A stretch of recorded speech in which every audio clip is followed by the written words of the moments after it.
Hi, and I was muted. Great. Good start. Hello, everyone. Welcome to this very exciting Jasper's Game Day on a beautiful Wednesday afternoon. I hope that everyone is doing well today and enjoying some amazing streams for this really cool cause and this event put together by someone who's like pretty cool. Not sure if you've heard of her, but I've heard of her and I dragged her into my game. So first off, before anything, just a big round of applause for Fenway. Like, man, you're my hero, man. I want to be like you when I grow down, when I get reincarnated or something. So hi, yeah, I'm Lily Sparks. Today we are going on an adventure in the desert for a fun little fetch quest. But first, why don't we say hi to everyone? Where can we find you? Just real quick, you can find me if you're looking for me on Instagram and Twitter at Lily Sparks with an X. And I'm gonna throw it over to Fenway. What's up? Hi. All right. Well, thank you, Lily, for that wonderful introduction and for DMing on here today. But I'm Fenway Jones. You can find me on Twitter at Fenway the Teen DM and on Facebook and Instagram at Jasper's Game Day. Awesome. Thank you. And going over next to Ray. Ray, say hi. Oh, hey, I'm Ray. I am with a brick with 2Ks everywhere on the internet. I run one game during the week and play in a couple others. So if you're interested, just go follow me on Twitter. I have a link tree over there with all of my other things that I do. But I'm stoked to be here. Thank you for including me. And I'm really excited to see what you created for us. Yay, I'm excited to show you. But first, we will say hi to the beautiful Miss Kaya. Well, hey everyone. I'm Kai Gassney. You can find me on the Twitter sphere at Crit Charisma. I live over on the Scraticus Academy channel where I run a tweaked Monster of the Week game called In the Light of the Moon. That's on Tuesdays at 5:30 Eastern with the amazing Lily Sparks as one of my werewolves. Outside of that, that's pretty much all I'm doing. And I'm just really excited that I'm privileged to be here. I'm really excited to do this. I'm honored. Yay. And unfortunately, Lady Tiefling was not able to join us today as she is not feeling well, so please send some healing sparks her way. But instead, we get to play with one of my favorites. Hello, Renee. Hello, my name's Renee. You can find me on Instagram at Darren Orion, DarrenOrion. I play with Lily over on Nerdy Northerners channel on Twitch, so you can go to twitch.tv/Nerdy Northerners. And we're playing a campaign where I play a half-orc barbarian. When we come back to airing those episodes, please check us out on that channel and let us know how that looks for you. Yay. Well, we have a pretty short game here today, 2.5 hours, so we're just gonna strap in and get started. So, a little bit of backstory. Ray, Kaya, and Fenway have all played together before in a Magical Girl one-shot that I ran for funsies with some of our other friends. So all of their characters are already established. So we're gonna start with you three. You are in your magical floating castle when your flump manservant, was that what I called them? Yes. Your flump friend, wakes you all up in your individual Spice Girls bedrooms and just flies in. Is, oh dear, oh dear, oh dear, oh dear, oh dear, oh dear. We have a request. We have a request. We must help people. We must help people. Wake up, wake up. I am awake now. What do you want? Oh, good. And you get a little like tentacle bat in the face just to like make sure you're still awake. And she, Yep. oh, Olfra, it's terrible. Someone is in great need. You must go and help them. You must go. Point me in the right direction. Oh yes, I will gather the others and we will go into the teleporter room. And they'll float off. Wait, harass since someone when else. have we had a teleporter room? Yeah, we had to walk last time. Always, yeah. We got it last time after we were done because we were like, we're tired of walking. We need a teleporter room. God. Yes. And of course, they built it for you because magical girl castle. So Magical girl castle. Yes. You all gather in your maybe familiar, maybe you forgot it existed, teleporter room. And same as last time, it's this whirling, all of the walls and ceilings are just this galactic cosmos that just stretches out into the infinite. And in the center of the room is a giant lotus kind of sculpture with these metal bars, and it kind of glows with this prismatic radiance, and you all gather around it, and they tap in the little beep beep beep. Oh, be sure to watch out for the sand, and psh, you are all immediately teleported to a desert town by the name of Creon. Creon is a bustling metropolitan place. The first thing that you notice is there's a lot of sand everywhere. The buildings are made of a mixture of adobo and stone and those kind of materials, lots of clay around, lots of very diverse, colorful folks in all directions. But you just hear the voice in your head. Oh my God, I don't remember your flump friend's name. We're gonna go with, this is another flump friend that you have. Oh, Chase, yes, Chase the flump. You hear Chase's voice. Chase's voice in your head. Oh, you must go in search of Lucian. Lucian is the one who needs your aid. And you kind of get like Assassin's Creed glowing eagle vision as through the crowd you see that glowing figure. And what does Lucian look like? You all see a 5'9", very soft young man with gently pointed ears. He has a curly like mop of hair with the sides and back shaved down. He's holding 2 scimitars on his hips as well as 2 hand axes.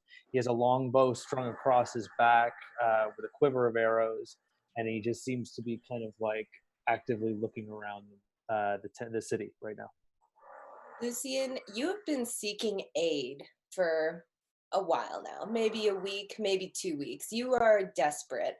And every adventure that you have come across, you've just found that they don't have what you need. They're not what you're looking for. And so you did something that's, a little unorthodox. You went to a temple, you lit some incense, you said some maybe not quite prayers, but just like wishes of the heart to send someone your way. And of course, Chase the Flump is Santa Claus. So message received. And you see, just appearing out of nowhere, and same thing, they almost have this golden glow around them, as if destiny and a short stream time had just pushed you together very quickly. And looking over, you would see, let's start with the description of Ulfra. Ulfra steps through. She is a tall, broad-shouldered Eladrin. She's currently in her winter phase, so her hair is silver that comes to purple and ice blues at the tips. It's pulled up with a lot of Viking braids on the side. She's just wearing like black, like tomboy fitting trousers and a jacket. She carries with her a war hammer. And on her are tattoos of runes, and on one side is a wolf, and on the other side is a bear. Very cool, very cool. And what does Brim look like? Brim is a 5'10" fire genasi. She's got like charcoal gray skin with cracks of like amber going along her forehead. Her hair is black that goes to like electric orange and red and yellows at the tip. She's wearing just kind of like boho harem pants with like some foot wraps and kind of like an off the shoulder cut t-shirt. Very just like relaxed, has like a rucksack over her shoulder. Just like kind of looking around, very much fits into the sand aesthetic here. She's very comfortable. Yeah, you just like blend in. She kind of like sinks into the sand for a little bit. She hasn't been to a sandy place in a while, so she's just like kind of like stretching out on the ground currently. Nice. And Felmera? Felmera is a 6-foot fallen Aasimar, but she looks more pink than she does black, and so her hair is pink and purple, and her eyes are also pink, and she looks a lot more happy and happy-go-lucky than a fallen Asmar should. All of her clothes are like the pastel colors, and she walks with like an air of almost hopping or skipping, but not quite. I'm almost picturing like tiny magical propellants under each foot, so it's a little bit of a pop, pop. So it's something to be said about Creon that you three arrive, an Eladrin, a Fire Genasi, and a Fallen Azamar, and you literally just like pop out of thin air and nobody bats an eye. Everyone just continues around their business. You're in sort of like a bizarre marketplace area, and yeah, you golden eagle eye see each other and approach. Ladies, you must be of some assistance. I mean, you've just appeared out of nowhere. I must beseech you. I need your help. What do you need help with? I'm looking for a very specific treasure, an ancient artifact. It's called the Heart of the Sand. My husband has fallen very ill. I don't know what I'm going to do, but the legends say that somebody must traverse the oasis in order to find it, and the heart of the oasis can cure him of his illness. I will be lost without him. He is the rook to my castle, and I can't be without him any longer. Will you help me? Of course, we'll help you. Yeah, absolutely. Oh, wonderful. I can lead you through Scorchan, the desert. It's where we should start our venture. By all means, please lead on. Follow me. And he just turns and starts hurriedly like running through the marketplace. Lucian, what equipment do you have on you again? Remind me. He's wearing leather armor, a long bow with a quiver of arrows, 2 scimitars, 2 hand axes. Cool. On your leather armor, you have like one of those, you know, when you're a kid and you put a clothespin and a little cardstock on the bike and it makes the like sound that makes it look like a motor. I'm gonna say that your husband installed something on your leather armor that just makes these like really intense like hammering sounds all the time around you. It's to intimidate your foes. So, you know, anyone in stream who's picking that up, that's totally, on purpose. So Natural. 100%. You head out of the city and there's a large archway, kind of like the in the Navajo deserts. It's like these huge red rocks, I want to say structures that just look like they have these holes through them. And the stairs lead up and you see through that opening just the expanse of the Scorchan desert spreading before you. Lucian, you know that the Scorchan is treacherous, as you know, like every single desert ever is. It's really hot, there's lots of sand, and people tend to not come back, but you know the stories, you know the legends, and you are a desperate man. So you know that your adventure must start at the cliffs of Okenta. So the cliffs of Okenta are a popular, almost like a tourist spot at this point. They're just to the west of the city, easily within walking distance. It only takes you about 10 minutes to get there. But essentially the city is on a plateau. And when you travel west, you actually reach the edge of that plateau. It is like a 300-foot elevation that just drops down into this dark red stone and sand. As you approach, you see very old legend of the cliffs of Okenta. There are 2 medium-sized statues they appear to be made out of sand, and they are statues of 2 angelic-like creatures. They have these wings that spread out, but the wings appear to be made like of rock. and the rest of the body is sand. And they both spread their wings towards each other, almost making an arch. And Lucian, you know that the journey starts here, but you don't know what the next step is. All you see is that drop, these two angels, and lots of sand. I don't exactly know the way to travel from here, but I know if we follow our hearts, we will find our way to where we are supposed to go. Somewhere in the center is where this is supposed to be.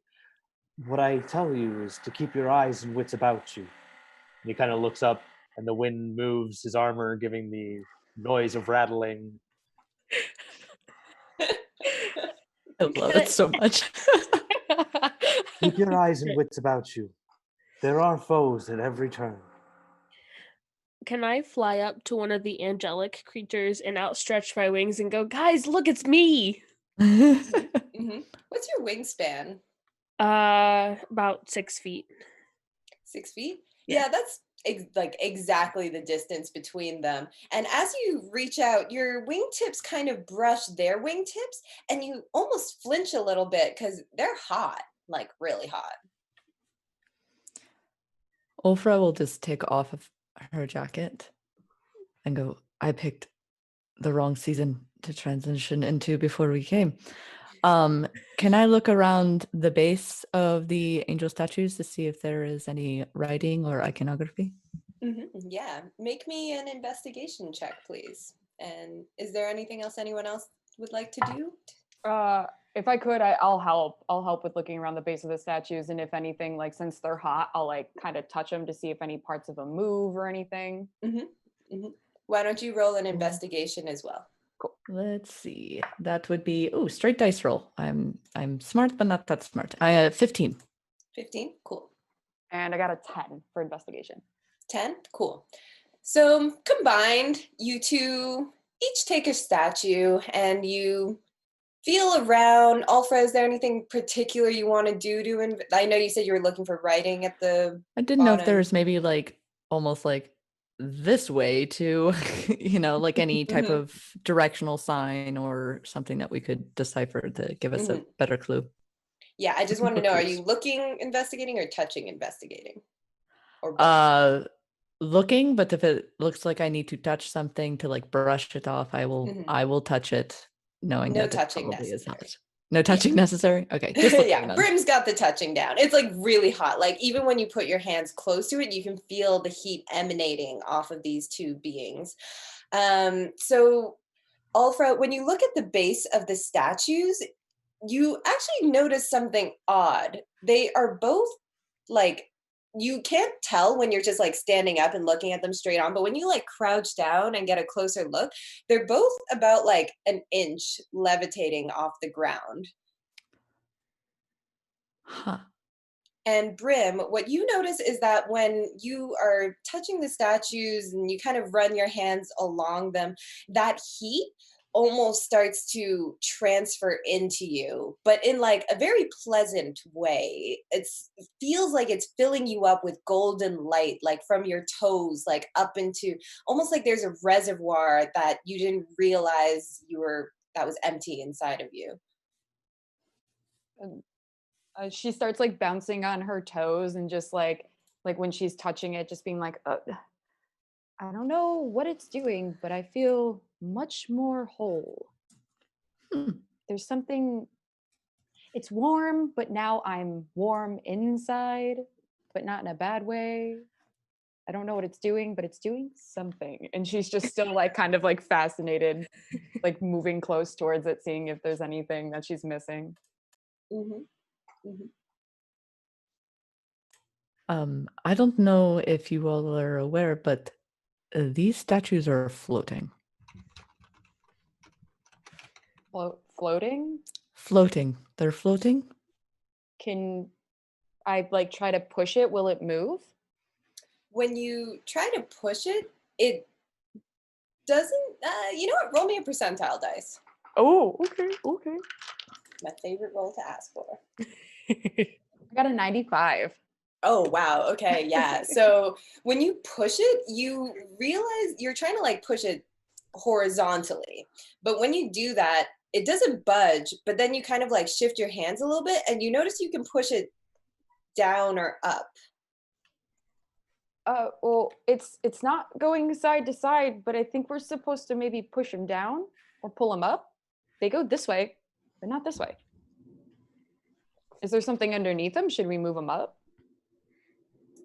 When you look underneath, it just looks like sand. Oh, okay. So pushing them down? Maybe they need to both touch the ground at the same time. Can I use my jacket and wrap it around the statue and pull it down? Yeah. Are you doing it at the same time?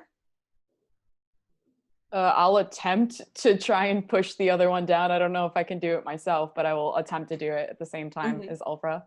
Yeah. It's almost like it's levitating. It doesn't take a lot of force to pull it down. And when you both pull them down at the same time, a huge like, I had the word on the tip of my tongue. A huge like force seems to emanate out. Yeah, a boom, but not Sonic? an audible boom, like a ripple through the sand.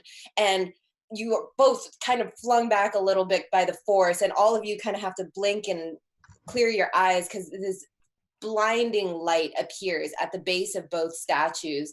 And as you like pry your eyes open a little bit, at first you think it's a trick of like the blinding that just happened, but then you clear your eyes and you still see it there. There is a shimmering golden path that just goes straight across the chasm. Nice.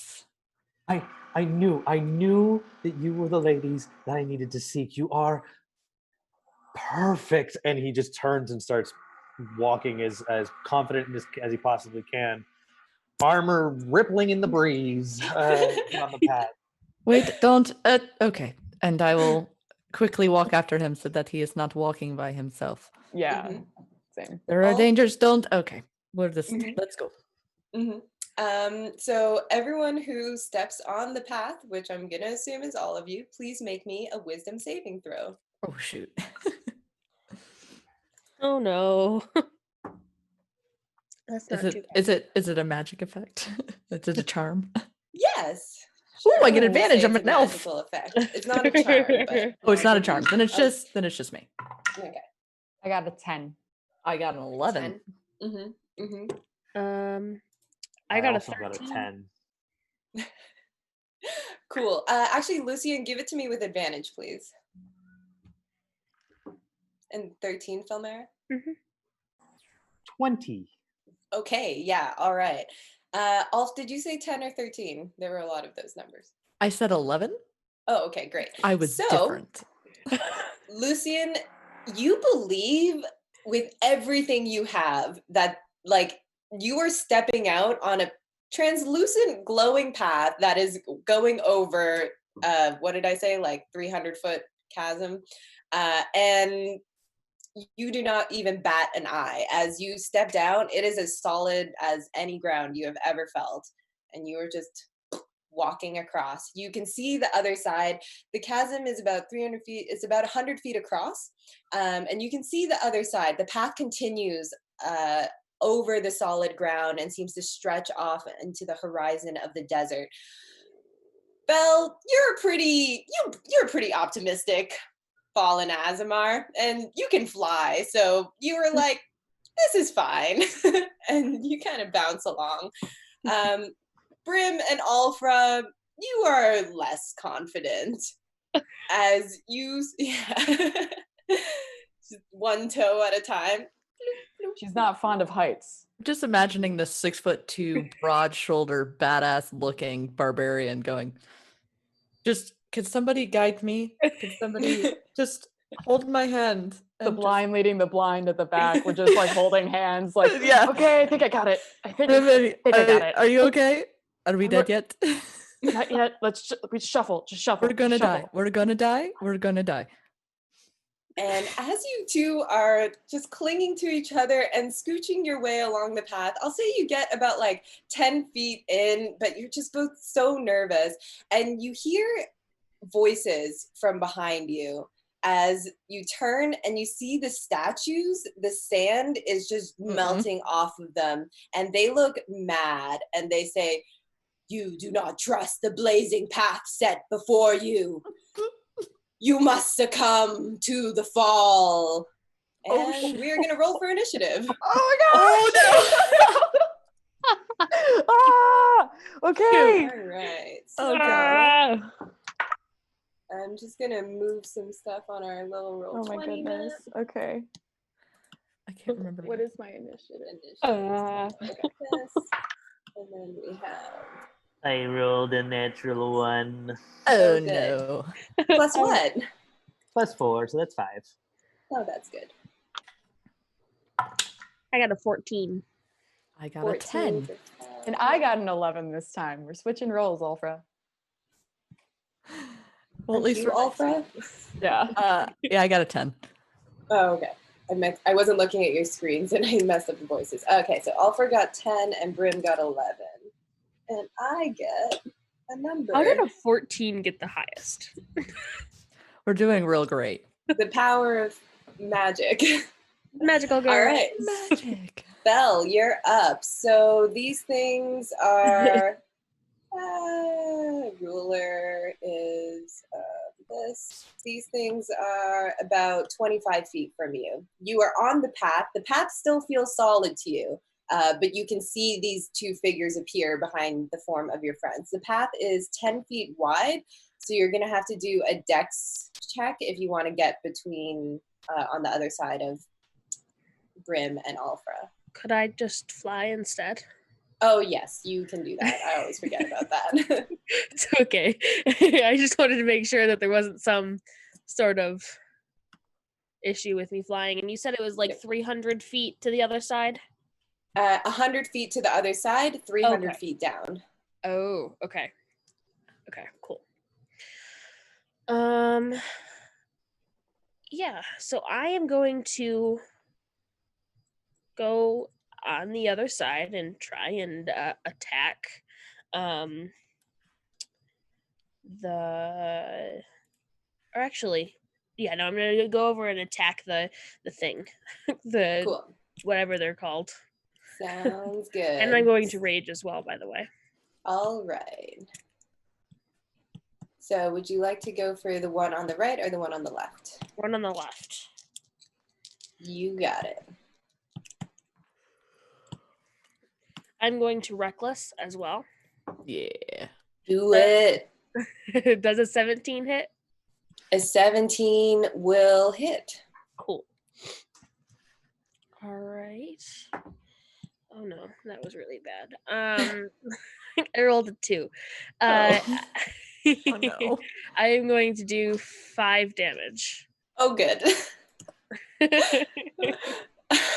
You just, you want to describe your attack? Yeah, sure. So I go up and I like very aggressively fly at these things and rear back with my great axe and go and hit it, and then just like almost flop when I'm trying to fly because I get dust in my eye and just like tink and hit it with my great axe. Mm-hmm. A little trickle of sand like comes down its cheek like a tear, and it just like bears its weapon at you, getting ready to hit. And that'll be Brim. Alrighty, how far away am I from this? You are only about 10 feet. I'm It's only up about on the 10 roll feet. 20 too. Okay, that's Ooh. reloading for me. I will like to bridge the gap and move in the 10 feet. And as I do, I'll take out my quarterstaff with 2 hands and go to almost kind of like first off baseball swing it Nice. for an attack. That one will not hit. That's a 9 to hit. A 9 will not hit, unfortunately. You kind of have to like tiptoe run your way back across the bridge, and so that's just like making you nervous. And when you go in for the swing, you just don't trust that your feet are on solid ground, so you hesitate a little bit and just miss.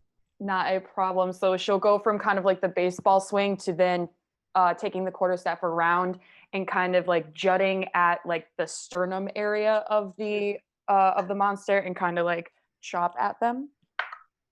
That one is a 21 to hit. A 21 will hit. Cool. That is a D8. That's 7 points of damage. Nice. All right. And when you hit it is square in the chest like that, you see like your staff almost seems to like crack it. Like these things shifted from sand to looking like almost like skin. Their wings still look made out of stone, but then when you get them right in the sternum, you almost see like bits of it almost looks like lava underneath the surface as some kind of core is in there. And it looks at you and almost seems to smirk a little bit as it pulls the staff out of its chest, and you see that wound you just gave it close over as it heals itself. Ooh. And then Rude. it is going to punch you twice. Ooh. That's not a vibe. Not a vibe. Oh, Not a vibe. Yeah. No, Fell, but it's sure same as thing hell on the gonna other check your side. vibe. That's Oh, Right? man, I know. I was thinking about using a key point, but I was like, no, I'll save it. No, definitely should have used it. Always take a short rest to get them back. Yeah. Key points are amazing. Actually, Brim, did you do what kind of damage did you do? It was bludgeoning. Okay, cool. Yeah, Yeah. same thing happened then. So it hits you twice. It just punches you twice in the face, doing 9 damage. Cool.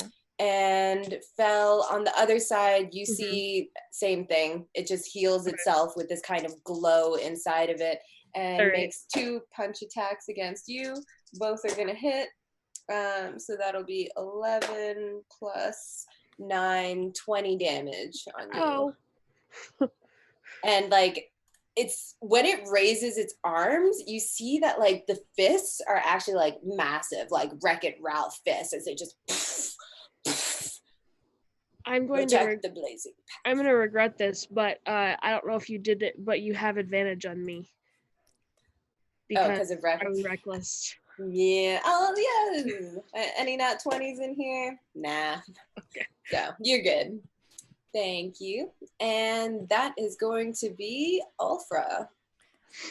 Ulfra will then step forward, and she will also go into a rage. And when she does so, a visage of a spectral wolf appears around her. Its face, in front of hers, as she flies into a rage and pulls out a great sword. And anybody within 5 feet of me has advantage while I rage because I have the totem of the wolf. And I will take 2 attacks on the thing, and that's wailing on Brim. Mm-hmm. Let's make him. I think you're going after the one that's hitting Bell. Bell? Oh, did I put that on the wrong one? Yeah. I will go to the one over by Brim. Cool. And if you are remaining on the blazing path, I'll need another wisdom save. You can do that before or after. Up to you. Will it affect my swings at all? Do you want me to do it before? No, it won't affect your swings. It'll just affect I'll do it after. other things. Okay. And I'll make both my attacks reckless because why not? Other things. Mm-hmm. That is a 16 for the first hit. Yeah, hit. And 11 for the second. 11 will just miss. Okay. So that is 1 hit. So that's 6, 9, and any rage bonuses. 11 points of slashing damage. Nice. As I come down with my greatsword, and a wisdom saving throw. 9. 9? I'm still scared. You feel like as you're attacking, you lose a bit of your fear as you just go into this reckless rage. You're smashing things. But then as soon as you like go on that downswing, you kind of glimpse down and you just see the abyss underneath you, and you feel your foot just slip through the path, and you kind of stumble a little bit, but you do not fall through. It's a little nerve-wracking. Yep. And Lucian. So this path is over a chasm, right? Like that's... Yeah. Oh, bugger. So trying to remain as confident as possible. Lucian pulls out two arrows, puts one in his mouth, pulls the bow back, and shoots at the one beside Fel. Mm-hmm.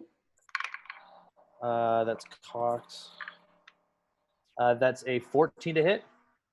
14 will hit. Okay. Dealing. Nice. That's max damage. So that's 12 damage on the first hit. Sweet. Second arrow comes out of the mouth, comes back into the bow, knocks and looses. That'll be a 13 to hit. No, sorry, 17 to hit. Yep. For another 9 damage. Cool. Yeah, this one, those two. Oh, Sarah, go ahead. Yeah, no, because I'm on a chasm and I do not like this, he's going to move 1, 2, 3, 4, 5, 6.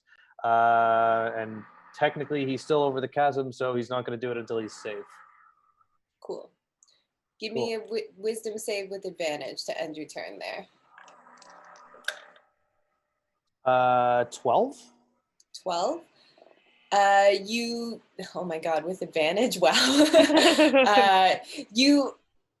It's kind of fading a little bit. You strode out there so confidently at first and everything felt so solid, but then these things appeared and it really threw you off, and now you're like, oh my God, is this path even real? What is real? What is solid? What is matter? And you have a mini existential crisis.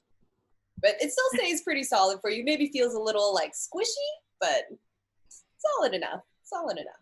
Existential crisis mood. Always. And back to the top with Fel. Okay, I'm going to try and attack this thing again. I'm very unhappy with how much damage it just did to me. Mm-hmm. So I'm going to attack it. Okay. All right. Yes. I also realized that I get 2 attacks because I'm a 2-weapon fighter. So there you go. Although I'm going to do them reckless again. Cool. Even though it's a very bad idea. Does a 14 hit? Yes. Okay. And then the second attack, a 20 will hit. Yeah. Okay. Nice. That's slightly better damage. 21 damage. 21, nice. That is slightly better. Would you like to narrate these attacks? I get back up, I kind of straighten myself out after flopping and just tinking the thing last time.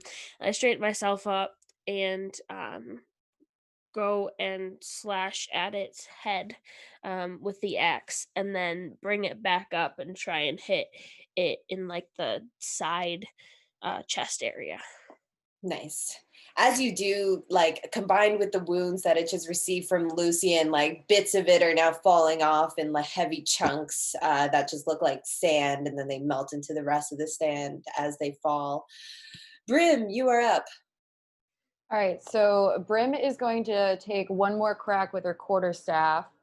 So once again, she's going to come back around and try to go for the rib cage torso area. So she goes from being this way, and she'll flip it and try to hit them on their side.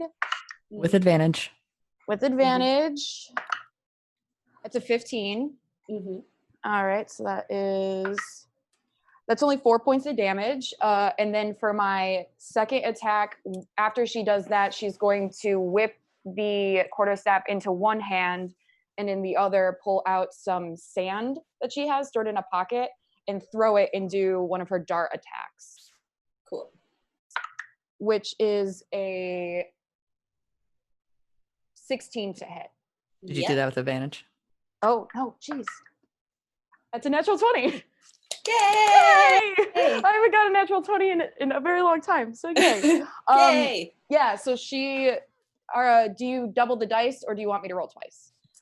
So how I do it is you roll the first die, Okay. or you roll whatever your standard damage is, and then you can either choose to double the amount or double the dice. Okay.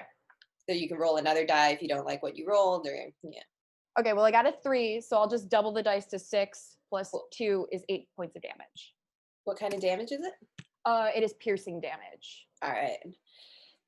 So the sand that you fling, does it like form into a little dart? Yeah, so she kind of does like when she flings it, she does like a snap towards the end and it sparks the sand to turn it into glass, and they're like glass darts. Nice. So they nice. they kind of just like shoot through and have like a sparkle in the air. Nice. I love sparkles. Yeah, this just lands again right in that same spot you hit it last time, and it seems to like crack the surface a little bit more as that damage spreads. Fenway, real quick, why don't you roll me I don't think you rolled your attacks with advantage, right? Oh wait, no, you were attacking recklessly, so they were I was attacking recklessly, but I did want to say that because I'm raging and the whole Unikitty vibe, I am now all bright red at the moment. Good.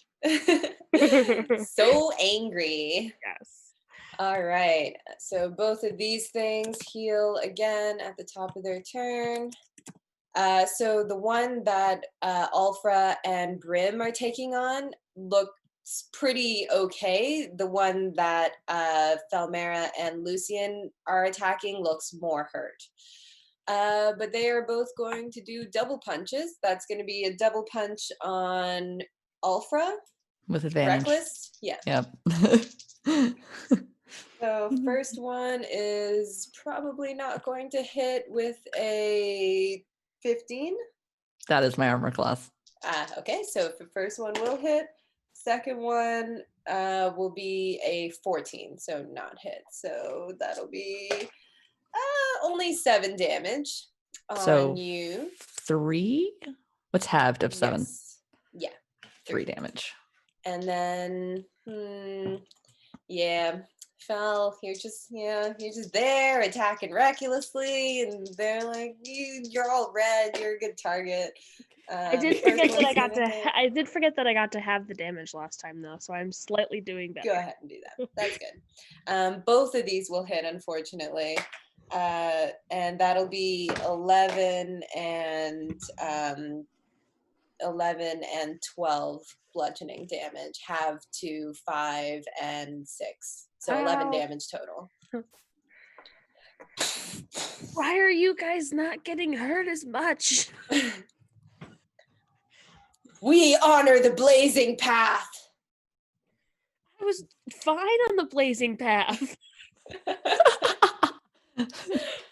It's the two Duntos back there that I are was just not gonna say I shoot like a cursory look at Alfra really quickly as they say that.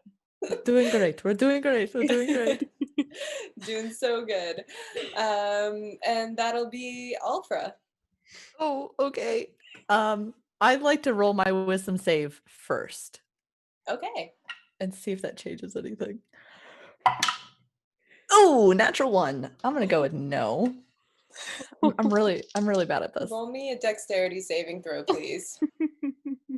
I think I have advantage while I'm raging. I have advantage on dex against effects that you can see. Can I see it? Yeah. Okay. 21. 21. Okay, yeah, no problem. You're still standing on the you're like solid ground is right in front of you. Your friend right in front of you. Brim, you were holding hands a second ago and everything's gonna be fine. But then just you look down again and you just feel your heart drop as your heart gives up on believing in this, and you slip through the path. On a 21? You slip through the path, but okay, what I'm going to say is that you managed to catch the lip of the solid ground in front of you. So you are now dangling from the cliff. Okay, cool. I'd like to pull myself out of the cliff, right. Like above the cliff. That'll be an athletics check and your action. Okay, cool. But that's still advantage because rage. Mm-hmm. Wow, that was a journey. Okay, it's like athletics 17. 17, yeah, no problem. You like one hand pull yourself up and just scramble onto, I'm gonna say you just managed to duck past Brim and now you're on solid ground over here. Okay, cool. I'm still raging because I took damage, so that's good. Yeah, so that'll now go to Lucian. Lucian, you also would have clearly seen that fall. So why don't you start your turn with your wisdom saving throw? Would you still like me to roll this with advantage? I would still like you to roll with disadvantage because you have the power of love. I do. The power of love. Oh, that's very good that I did not roll with a regular roll. So that's 14. 14? Yeah, you see it, you see her fall, and then you're like, oh no, no, no, no. But then you close your eyes a little bit, you picture the face of your husband as he lay there in his illness bed, and you come back to the present moment and you are on solid ground. The power of love. All I can think of is Back to the Future. That's the power of love. Yeah. All I think of is Celine Dion because Canadian. That's fair. Lucian throws his bow over his back and wants to make sure that now he needs to make sure that they're okay instead of they're making sure that he's okay. So he's gonna come off the path. Totem of the Wolf allows me to make attacks with advantage as long as I'm within 5 feet of you, correct? Cool. Yes. Lucian's going to pull out both of his scimitars and then go to town on the one beside Fel. So I have Don't go to advantage. town, you have to stay here. Advantage on the DM. Okay, so that was a 1 and a 2. Good. Now, I have Elven Accuracy. If I have advantage on the roll, I can re-roll one of these dice. Good. 19. As a champion, I crit on a 19. Yes. Crit it. Love. Come on, Care Bear. 5, 4, 3, 2, 1. That rolled off my table. So 5 plus 4 is 9. 10 plus 4 is 14 for the first attack. 14. How's that one looking? 14 damage on that one. It's getting there. It's getting there. It's Second a attack struggle. with advantage is a 16 to hit. 16 will hit. And that's nice. 10 damage on that one. 10 damage. Awesome. Yeah, this thing is getting whittled away. You see like big parts of it are missing now. That inner glowing core seems to be fading a little bit as it's just continuing its attacks, but it's looking rough. Stay strong, ladies. We're gonna be fine. And he just like puts the scimitars back in their holsters and goes back to his bow. All right. Okay, I'm gonna go back to hitting it with my great axe because that's what barbarians are good at. Is Felmera also within 5 feet of Ulfra? Yes. Okay, then do that with advantage without having to do reckless. Yes. 15. 15 will hit. And 14. 14 will hit. Yes. Yay. I have less of a chance of getting hit next turn. Yay. And if you want them to not get hit, do remember that you can donate and get re-rolls and stuff for me or for the players and all that. And also you will be supporting a great cause. So don't forget to donate and cheer and all that good stuff. 22 damage. 22 damage? Yeah. How does it die? Yeah. I would like to cut one of its wings off with one of the attacks and the other wing off with the other attack. Both wings fall to the sand with a heavy thunk. the creature stands there before you, and you watch as all of it just turns back into sand, as if the sand from the ground is creeping up its legs and over all of its body, and it just turns into a sand pillar. And half a heartbeat goes by, and then that sand pillar, boom, beams this giant radiant bolt up to the sky, and you see the left side of the path solidify. Ooh. Okay, cool. Brim, this one in front of you is looking very unhurt. Shit. Yeah. Brim is going to. Oh crap! She's just gonna keep wailing at it. So she realizes that she still has sand in her hand. She's just gonna flick it onto the ground and go back and take her quarterstaff again. This time with two hands, and kind of like go from above and kind of like chop down.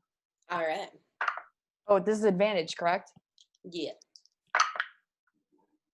So an 18 and a 19 brings it to 24. Mm-hmm. And then the damage is 5 for the first hit. I'm going to do it a second time, so just like 1, 2, which is a 14 plus 5 for 19. And that is another max damage, so that's 10 damage. And after I'm done with that, I'd like to spend a key point to disengage and move 10 feet in this direction. Cool. Sounds good. You swinging that staff around, and then I picture you do like a cool standing cartwheel, like that thing where you just flip over in the air to disengage. Basically, All right. I have to flip over everybody else. Just hides behind me. That is now back to its turn. It is going to heal. Mother trucker. Oops. And it is going to look and turn. It moves pretty slowly, so this whole time, Brim was in front of it. It now just kind of rotates towards Ulfra. Do I still have advantage against you? No, because I didn't use any reckless attacks. I just climbed up a cliff last time. 2 attacks. Both of them will hit, and that is going to be 13 plus max damage. 13 plus 16, so that is 39. Yeah, have to 29. Yeah, 29 have to 14. Yeah. Ouchie boo boo. Yay, math. Yeah, this thing, like, its eyes are glowing now with like a ferocity, you assume, because the other statue has died, and it now has to uphold the honor of the blazing path alone. Okay. And Ulfra. As it lands the hit, she kind of just wipes the blood and smiles with her elongated wolf-like canines and goes berserk. I will do reckless attacks, both. First one is, wow, double 6s. That's fucking terrible. 12. And then the second one is a natural. Will hit. Oh, 12 will hit? Well, the second one's a natural 20 as well. That will also hit. So the first one is, Jesus, let me get my bone dice. 6 points of slashing damage, and then the second one, which is the crit, is 17, 19, 21 points of slashing damage. Nice. 27 points total. Do you want to narrate what this looks like? Yeah. It's not dead yet. Sorry, it's not dead yet, but it was a lot of damage, so. So she kind of just looks back, grins, wipes the mouth from the blood, and spins around with the great sword and just slices downward, trying to get as much of its center exposed, cutting through, and with the lava just kind of shooting out the back, and just kind of gives it a wink. Yeah, it like fades a little bit, that light and heat and intensity, as it is starting to die. Lucian. pulls over the longbow again, pulls back with one arrow first, pulls back real nice and tight, aims right to the center of that cut that Ulf just made. So I get that with advantage because I'm still standing beside her. Mm-hmm. I get to reroll because of elven accuracy. Mm-hmm. Okay, so that's 23 to hit Yeah. for 11 damage. Yeah. And second arrow comes around and just gonna plow this thing in the same spot. So that's 22 to hit Mm-hmm.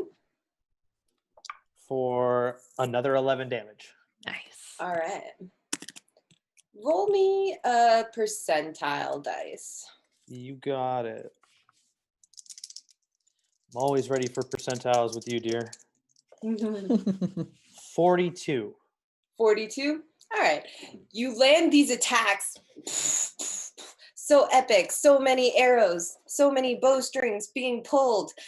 Your leather armor has ceased a little bit of its fluttering Jackhammering. noises as you are actually like being epic now. And as these things thonk, thonk into this creature, you see that it is like the light is just gone inside of it now. It's still swinging, but something else. And we are back to Felmera. All right. So this thing is still alive, yes? This thing is on its very last shreds of life. Fabulous. I'm going to run up and attack it with my axe. Mhm, We warmed it up for mhm. you. You loosened it. You We loosened loosened it. Yep. it. 19. 19, yeah. And another 19. Nice. Another 19, yeah. 19. 19. 25 points of damage. Cool, you overkill it by 19 points of damage. Oh.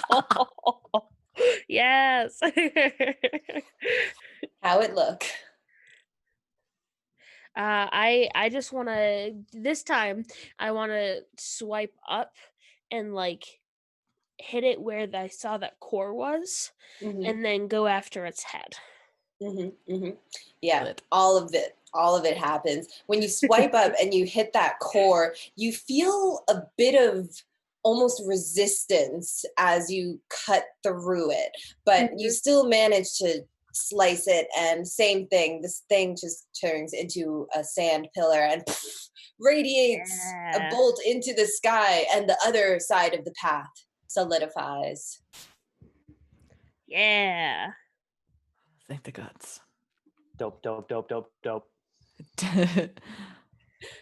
Oof. Well, okay then. The wolf fades.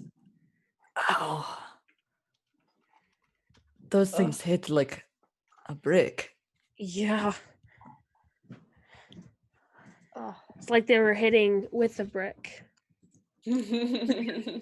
Like with all the ingredients of a brick. pretty much. It's the IKEA brick. You have to assemble it yourself. So now that Shall the we- path seems to be fine, yeah, we keep going. Yeah. Does Okay, anybody need a breather? Do you need a breather? I mean, I did not get touched that entire time. I wouldn't mind taking a breather, but I also understand that we might not have time. I don't really have a lot of time left. We keep trudging on then. We can keep going. Okay, and he just, again, on his heel, down the path. Okay. All right. As you walk across the path this time now, of course, it is very, very solid. But most interestingly, when you walk across it, every time you step down, you hear like a tink, tink, tink, almost like the sound of water drops on glass. It's a very like discordant sound with what you think it would sound like. The path looks like, it just looks like light, just gold and orange, like the lights of a sunset just made into this translucent, strange, magical path that you look across. Alfra and Brim, even though it is solid underneath your feet, are you still scared?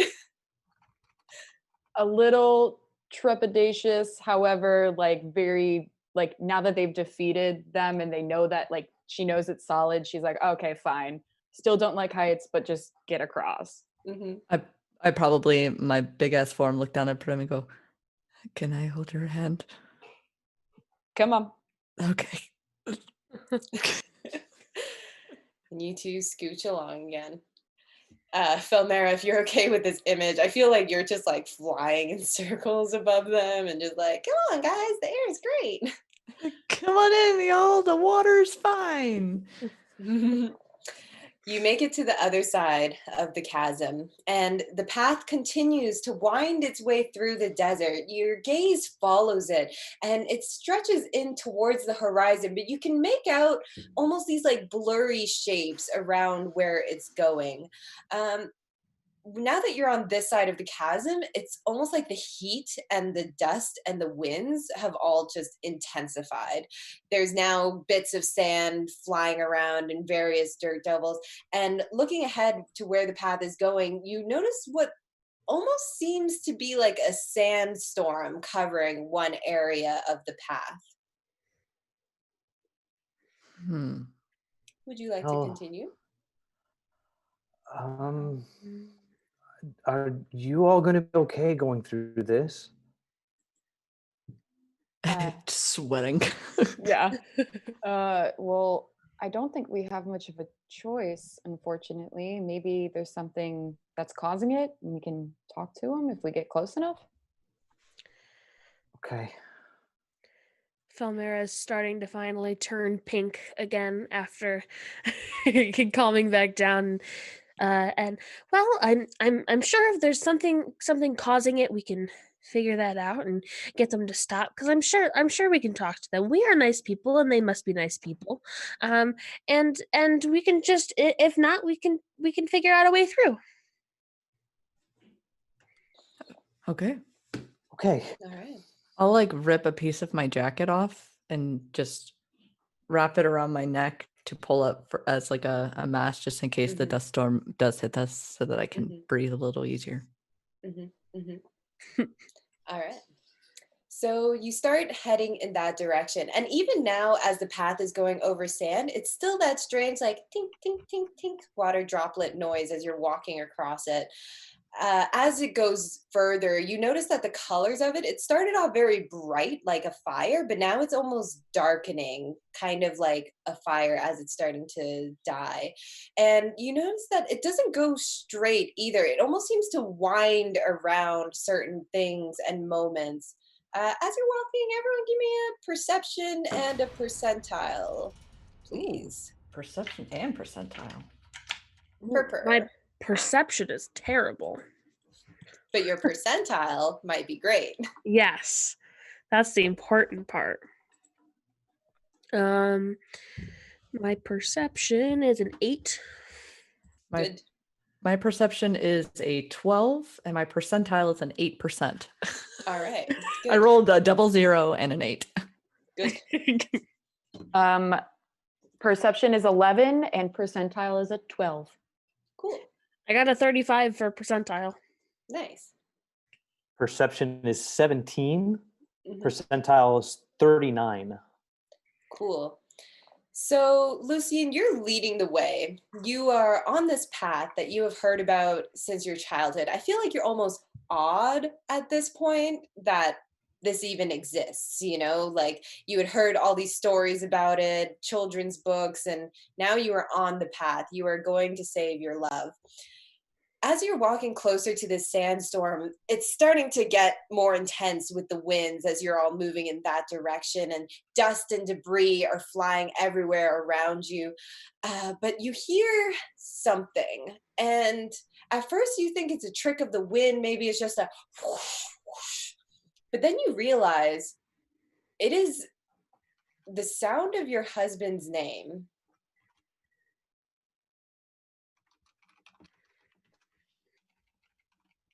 And your husband's name is Sylvain?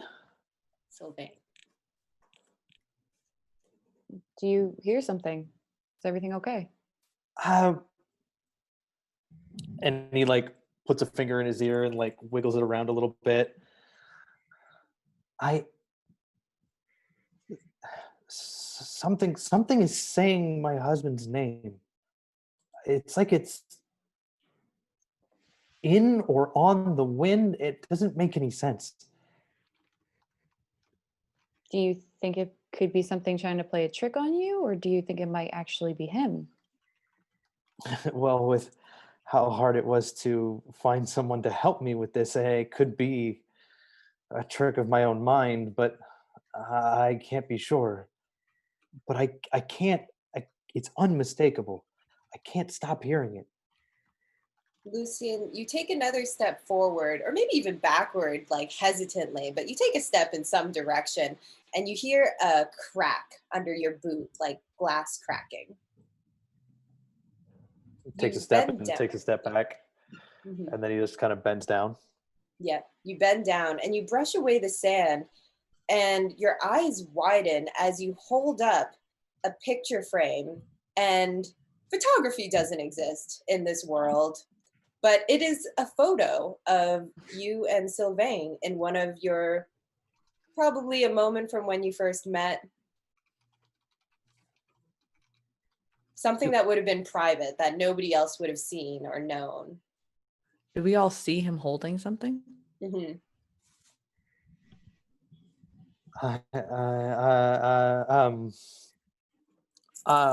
This and he's like shaking. I don't know. And then he kind of like holds it out to the ladies and just kind of goes, "This is a moment we were told to hide for the longest time. That's why we came here, because when we were at home,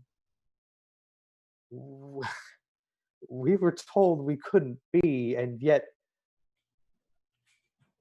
I don't know." And he just kind of like holds it, and he's just now transfixed on it. Felmera, you also stumble across something in the sand, but you don't notice it, is the weird part. So we'll just talk about that later, maybe. Okay. Would you like to continue on the path? Yes. I'll keep walking. I'm kind of confused and concerned as to what Lucian is holding and transfixed on, but I'm just gonna keep walking and bouncing. And now with the whole like skipping thing, it looks like little poofs of sand are flying up around my feet. Ofra would like to walk next to Lucian, maybe a little bit in front of him as like a little protective stance, as he's transfixed, and just trying to keep an eye on to keep him safe. Mm-hmm. Same. Brim is going to kind of move towards the back where Felmera is and kind of keep an eye out on the back side of things. Mm-hmm. As you're starting to walk, Lucian, are you going to be like walking and looking at the photo at the same time? Yep. Perfect. So you're walking now and your head's down, you're bent over this photo, and you're starting now to enter the storm. It is hard to see in here. You can kind of make out the shapes of each other because you're in a pretty tight group. You can make out the path because it's glowing. But other than that, like the whole desert around you seems to disappear. There's dust and grit and sand just being whipped into your face and eyes, and it stings. It's making your eyes water a little bit. Lucian, you're crying anyways, so not that big of a deal. But as you're looking down at this photo still and moving forward, Sylvain starts to move, and his face turns and looks directly at you, almost through the photograph. And you see his lips moving, and then you hear his voice in your ear. To get through the storm, you must scream your love into the winds. Tell the world We have nothing to hide, my love. Tell them. And the You're voice right. fades away and the photograph goes blank. You're right. You're right. You're absolutely right. I don't know. I don't know why we even bothered trying to hide it in the first place. I'm sorry. I'm sorry I made you live through that. It wasn't my choice. I didn't feel like it was, at least. Sylvain, I love you. I love you so much. I just want you to be okay. I just want you to wake up. I just want you to wake up. And all of you hear that as the winds seem to now encircle all of you on the path, and you can feel that current whipping up around you and forming a column up into the sky. And as Lucian screams out Sylvain's name, you see a flicker of blue as the sky opens up, and almost like a push as the wind propels you forward, almost seems to like push you out of this storm that you're in, and you suddenly all find yourself on the other side and in the clear. And you look back at the storm behind you, and it seems to still just like hover there in the air. Whoosh, whoosh. And anyone with a decent enough passive perception would hear just a faint whisper, the name of a loved one, that seems to follow you as you continue.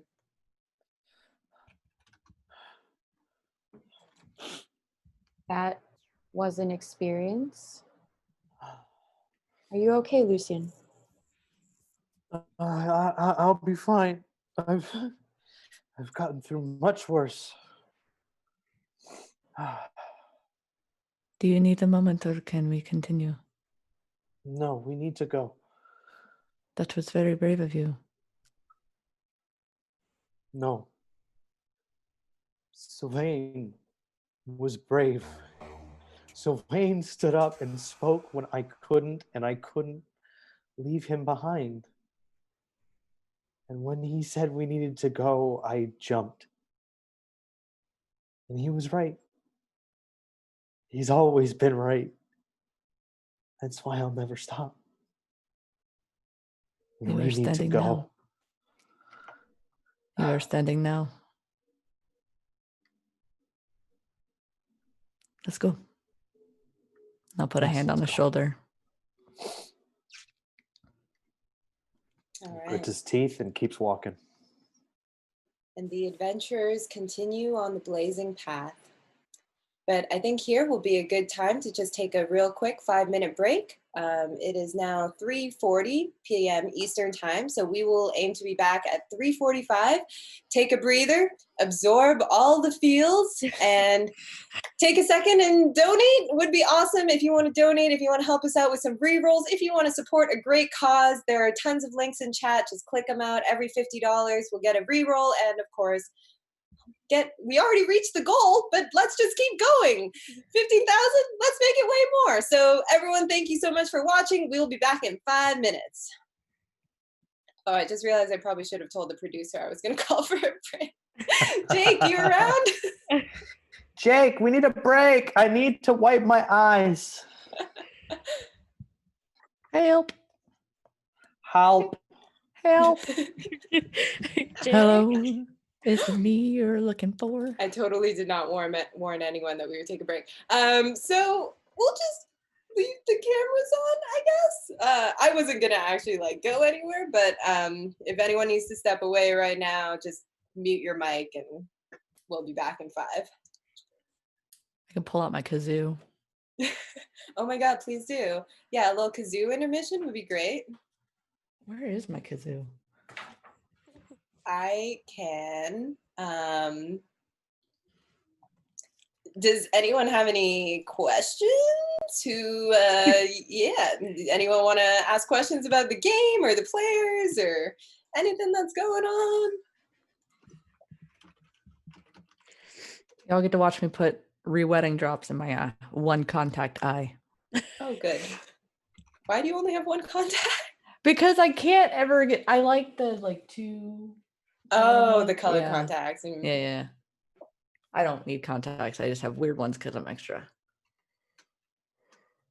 I see a question in chat. You said these characters have been together before. Is that a game shown on Twitch?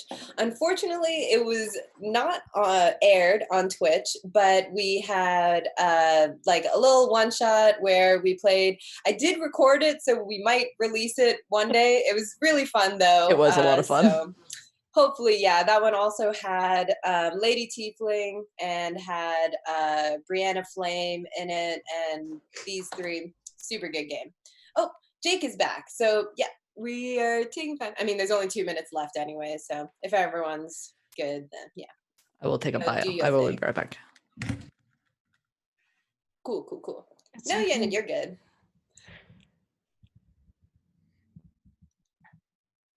See you in 5.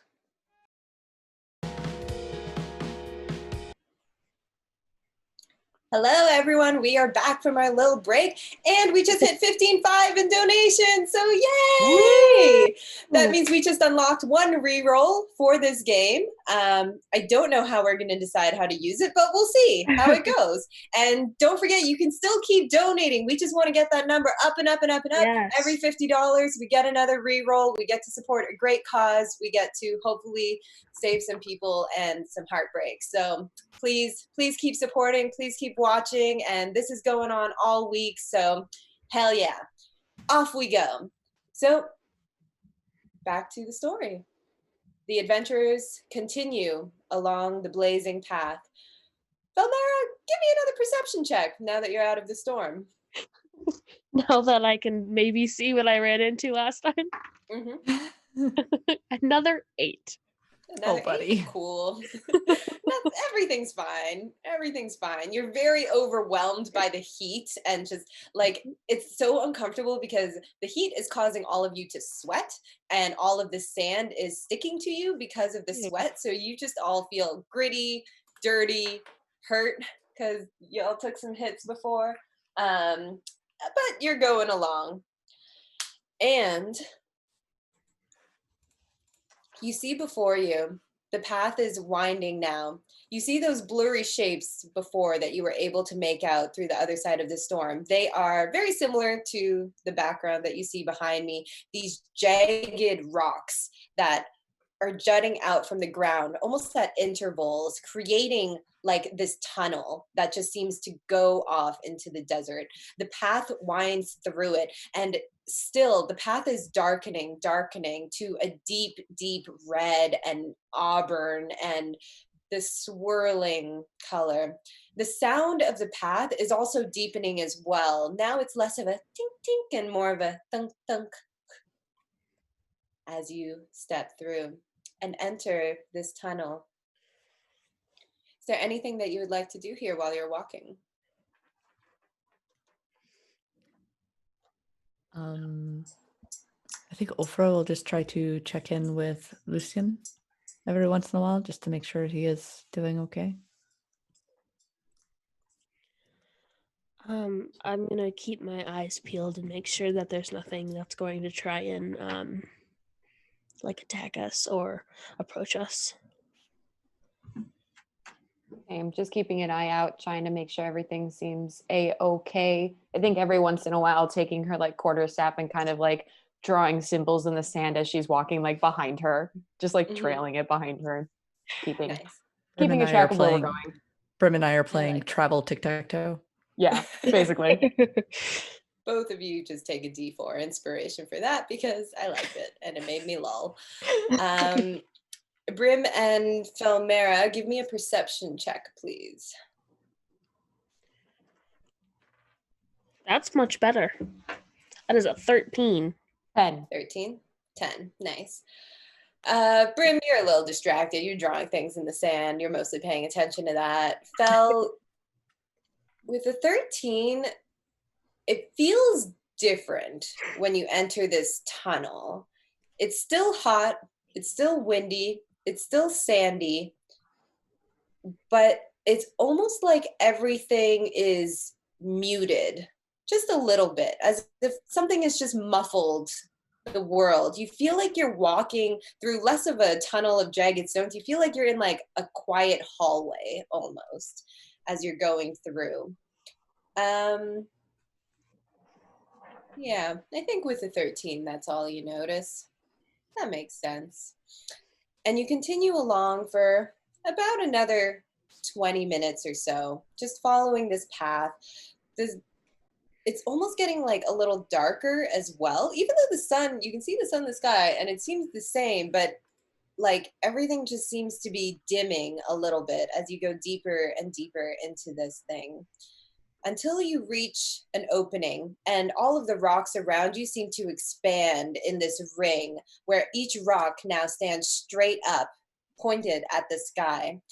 And inside of this ring, the sand has this twisting, spirally look to it, as if the wind had shifted it into a circle. And Lucian, based on the descriptions from your children's book, you believe that this is the heart of the sand, but you're not quite sure what now. I think we're here. I can't be sure because everything I've read says that we should. And he's just kind of like looking over his shoulders and like looking around just to make sure like there's nothing else in the vicinity.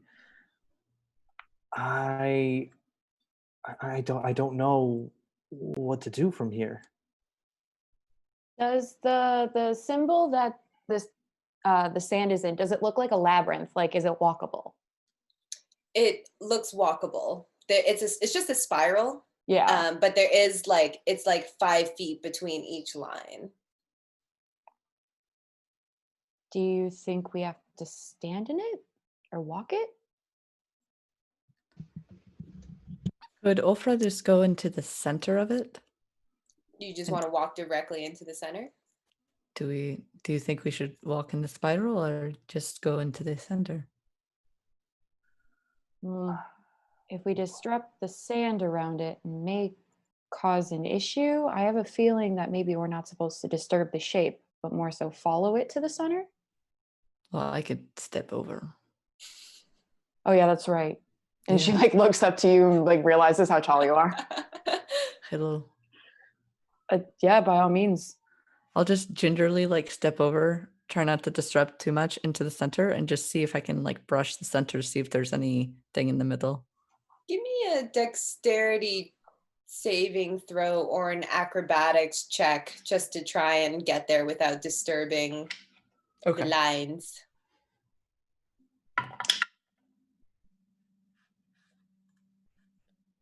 If it's acrobatics, it's a 13. All right, yeah, you're doing it pretty gingerly. You think you may have smudged a line a little bit, but you're not quite sure. It's hard to tell. You know, what do sand lines even look like? And in my winter form, everything gets destroyed in the end anyways. Yeah, totally fair. Such a mood. And you gingerly tiptoe your way to the center. You're standing now. Is everyone else staying back, like at the opening of the tunnel? Mm-hmm. Cool. So everyone's staying back. You watch as Ulfra makes her way into the center. And as she stands there in the center, you can see around her. Ulfra, you don't see or feel anything, but everyone's standing back and looking at you. You see these like vague shapes, like ethereal forms, but like very, very, very faint. And they kind of seem to like flicker and glitch and shift in and out of existence. They don't seem like they have a strong hold to existence. But Ulfra doesn't see this. Ulfra doesn't see anything. She's just chilling in the center thinking that the world is dying. Yeah. Do you both see that? It's not just me. There's nothing here. Alfred, there's you see it, right? It's not just me. No, I see it. Has the heat touched you? No. Hold on. And I'm gonna walk towards the center and see if I can still see them as I'm walking. Are you If there's, walking like- straight through? Yeah, I'm gonna try to do the same thing and like tiptoe across, but see if there's a threshold where they stop becoming visible to me. Give me your dex save or acrobatics. Either way, I think it's the same. Yeah, I'll just do acrobatics. That's a natural 1. Buddy. I'm sorry. Oh, buddy. I'll just say that, like, you step forward and you immediately just trip over your quarterstaff and you just smudge an entire, like, 3 lines of the thing, and all of the ethereal forms flicker out of existence. Ulfra instantly, like, back to Oh, Brim and, so like, helps her sorry. up. It's okay. Like I said, crap. everything gets ruined in the end anyways. Everything's temporary. She just like gets up and like dusts herself off and it's just like kind of like kicks her quarterstaff for a second before picking it back up again. Could I try to use the greatsword to redraw Yeah. what she smudged? Like, it's okay. I'll try to fix it. You create the lines again, but all of the ethereal forms and shapes are gone. You can't see anything. I didn't see anything beforehand, so I don't know any difference. See, they're fixed. It's okay. I'm going to walk the spiral. So I'm just going to see Ulfra what she's doing with her greatsword. I'm going to pull out one of my scimitars and I'm going to drag it behind me, just making sure that my footprints don't disrupt the line. So I continue and I just walk in the spiral and just follow it around. And with my other hand, I'm constantly like looking back and making sure the line gets redone. And then I'm also looking at the picture of me and Sylvain. As you start to walk the spiral, you take your first 5 steps. And then you look back, you check the line is good. But then when you look forward again, the sand is forming stairs. And it is a spiral staircase that is leading down. You see the stairs or the steps descending before you in that circular direction. And you can see that they're leading into the center of the oasis is this bright blue glowing light, but it is now like recessed into the ground. So you are descending into it. You take another 20 steps or so, going lower and lower, and that's when you see the first form appear before you. Now, the same ethereal shape, except solid. It seems like there is a link, and it is a woman, a dwarven woman with long, dirty blonde hair. Her eyes seem to be searching for something, looking, and you just hear her say, "Rekor? Rekor, I'm scared." You go and you continue down a few more steps, and there is another figure that appears before you. This time, like a young man, a slender young human man that's just looking around, seeming to grasp at nothing, reaching out hands. And Alice, what's going on? And as you keep going down, more of these figures appear, lost, calling out names of loved ones. And the rest of you standing back at the beginning of the tunnel, you just see Lucian following the spiral, but you see these figures appear in front of him, and then he walks through them, and then the next one appears, and the next. I think Ulfra will start to follow Lucian to make sure that he has some backup. Trying to do the same thing that he is doing. You all follow? Yeah. Felmera, give me another perception check as you start to go down the spiral.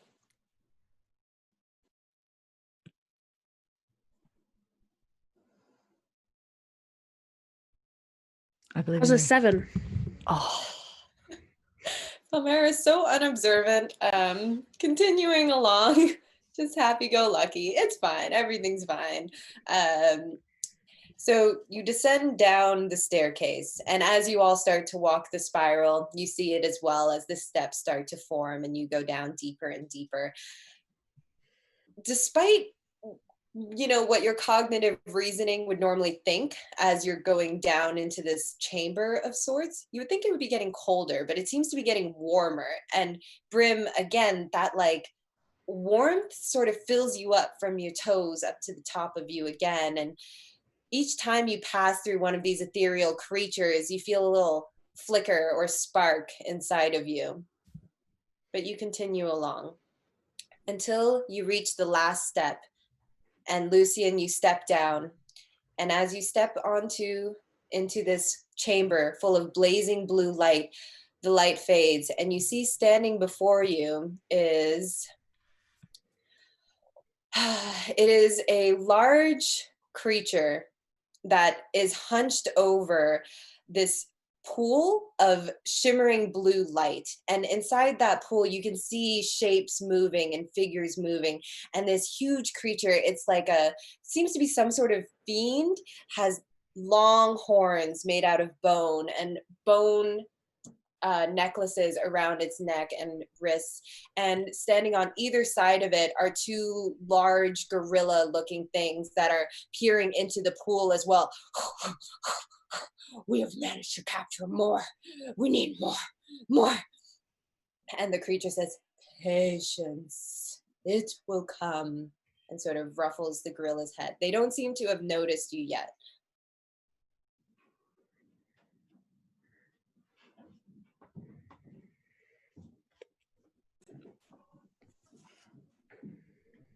We need to be. What do we do? What are we gonna do? And she's like looking over towards Lucian, like, do you know who this is? What we're supposed to do now? The look on Lucian's face is kind of like he's got blinders on. He's not. He looks like he doesn't hear you. He doesn't see you, but his eyes are transfixed on whatever's going on down there, and it's making him very angry.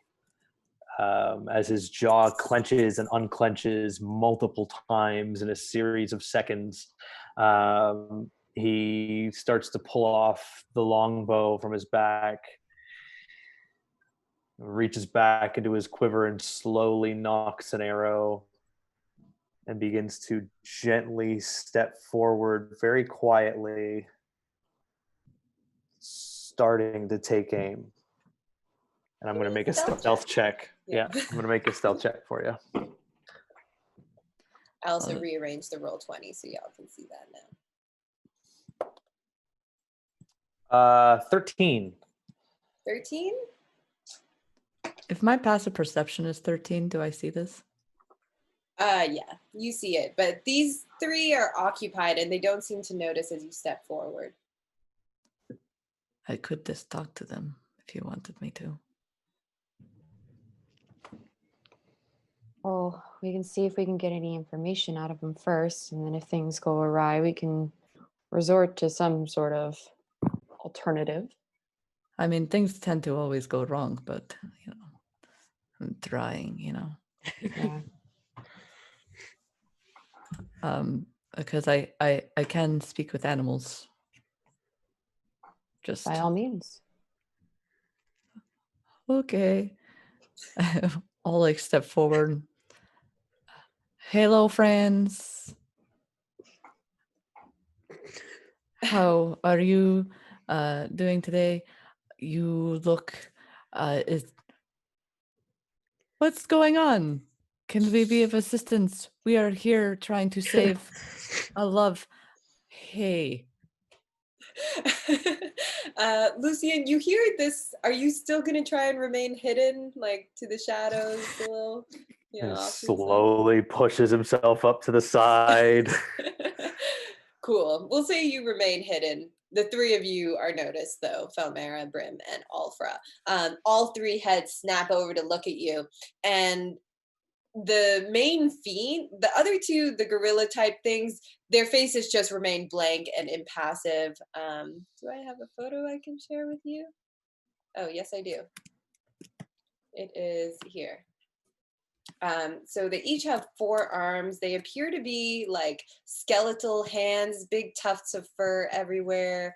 And let me send this. Oh my God. You know, just picture it. But they seem to be like very unresponsive. But the fiend, however, when it turns to you, you see like this big mouth open up, and there's too many rows of teeth, so many teeth. It makes no sense whatsoever. And it turns, and you think it's a smile, but it could also be a grimace of some kind. I feel like that's not friendly. Assistance. Yes, you could be of assistance. We require more souls for the pool in order to extract the heart. Get them. Oh no, bed. And I'll draw the great sword and fly into a rage to make sure that they don't get past me, or try not to have them get past me. All right, we're gonna roll for initiative. Shit. Correct. Oh, It's not Okay. too bad. 11. 18. 8. Sorry, 11 was Brim. Yep. Brim and Felmera was 8. Yes, guys, my dice don't like me. No. I'm getting a lot of Ulfra, 9s and 10s today, so I feel you. Yeah. That was an 18. 18, perfect. Lucian. It's 21. Nice. So Lucian, you have a surprise round here if you would like to take it. Yeah, they seem kind of agitated for no goddamn reason, and he feels unsettled by their presence, so he's going to take 2 attacks at the thing that keeps talking. Mm-hmm. And Ulfra yelled out So- bad. Bad guys. Yeah. So, hey, 16, 17 plus 9 is 25 and 26 respectively. Yeah. 2 arrows. One is an 8, the other is 12, so total of 20 damage. 20 damage on the big one. All right.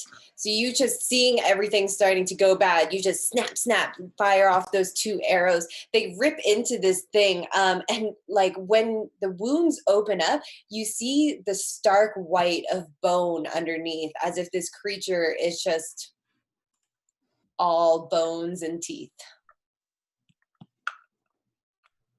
And now that'll go into normal initiative. So Lucian. 2 more arrows.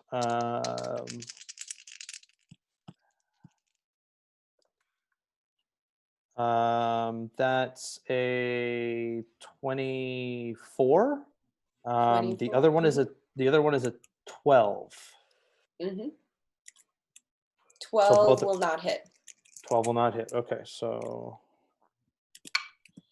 minimum damage 5. Cool. Still does it though. All right, and it is now the big bad's turn.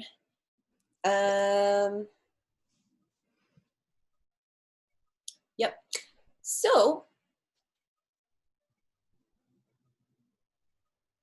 this is gonna be fun. So as it like turns and looks at you, it seems to like unhinge its jaw like 3 times. Like the mouth just like opens, and it's just all filled with teeth. But then the teeth pry apart, and you see this sickening yellow tongue reaching out as it just throws its head back and howls. And this howl is like the desert wind combined with nails on chalkboard, combined with, you know, the sound of like all of the terrible screeching that a car could ever make. It's like all of those things wrapped up into one. And I need all of you to make a wisdom saving throw, please. I dislike that. I dislike that very much. It's not a charm, is it? Lily, are you Oh, okay with me no. using the new dice roller on D&D Beyond? Yeah, absolutely. And a 19. 19. Nice. I'm going to use my, just to add to it, just in case. Oh yeah, we have It inspiration. didn't do much. 14. 14. Okay. 7. 7. Okay. I got a 3. Okay, wow. All right. Dice roller doesn't like me any better. So, this scream just washes over all of you, and Brim, you manage to like stand your ground, and you almost like start to snarl back at it a little bit as that fire in you really starts to pulsate and burn. Everyone else, you are terrified. You are frightened, and you are Okay. your speed is halved, and you are also incapacitated. You cannot take actions or reactions. You are just frozen in fear as your mind starts to splinter apart. That sucks. Oh, damn. All right. Okay. This is So, chat, we could use some re-rolls. Sorry, was that a charm effect? No, that's It frightened, was right? not, yeah. Okay, Yeah, never I mind. was the Sorry. same boat. I was like, Yeah. is it a charm? It is not, it's definitely not charming. It is frightening. I don't even think my Okay. rage does anything for it. Nope, sure doesn't. So, next up, it is going to be these zombie boys. Zombie boys. boys. All right, this one is going for the one Renee. They're just gonna basically flank you. I'm not gonna use flanking rules because whatever. So the green marked zombie is going to be making. It's going to be making all 5 of its attacks against Lucian. Oh God. Don't Level like 6. that. Level 6, you're welcome. Lucian, what's your AC? 15. 15. Okay, so 2 of these hit, and that's a nat 20. All right, so here is what I will do with the one reroll that we have right now. Lucian, we are going to do a roll off, and if you roll higher than me, this won't be a crit. Okay. I roll a 6. I rolled a 7. Oh my god! All right, so I'll re-roll that nat 20, and that will not hit. So 2 hits on you, so that isn't going to be too bad. Don't worry about it. Is Too bad. 6 plus 8 is 14 damage as this lumbering gorilla type thing. It's got 4 arms, right? So one of them slashes at you, another one slashes, 2 of them try and like grab you and constrict you, and then as it like has you in its grasp, it chomps down on your head, and you are terrified and incapacitated. And yeah, 14 damage on you. And then the other gorilla thing is going to go for Brim, because Brim looks unscared, and it's like, you should be scared of me. All right. That's another nat 20. Jesus, Mary and Joseph. And I think all of these are going to hit. Oh no. Yeah, I have a low AC. Only got Yeah. 13. Yeah. Rip. Okay. So Oh no. I'll do all the normal ones first. Cool. 8, 11 is 19, and then the crit is 7, so that'll be 31 damage as I'm this down. thing just I'm down. blah, I'm down. blah, like a gorilla in a china shop, just smashing up. And Brim goes down. Oh Only one God. who had actions. Yep. I was the only person who could do anything. Oh Mhm. no. Oh man. Okay. Everybody I'm ready down. for a TPK? Love can't save us Might now. be. We don't have any healers. I can heal 6 hit points. Man. Girl, you save that for yourself. You save that for her.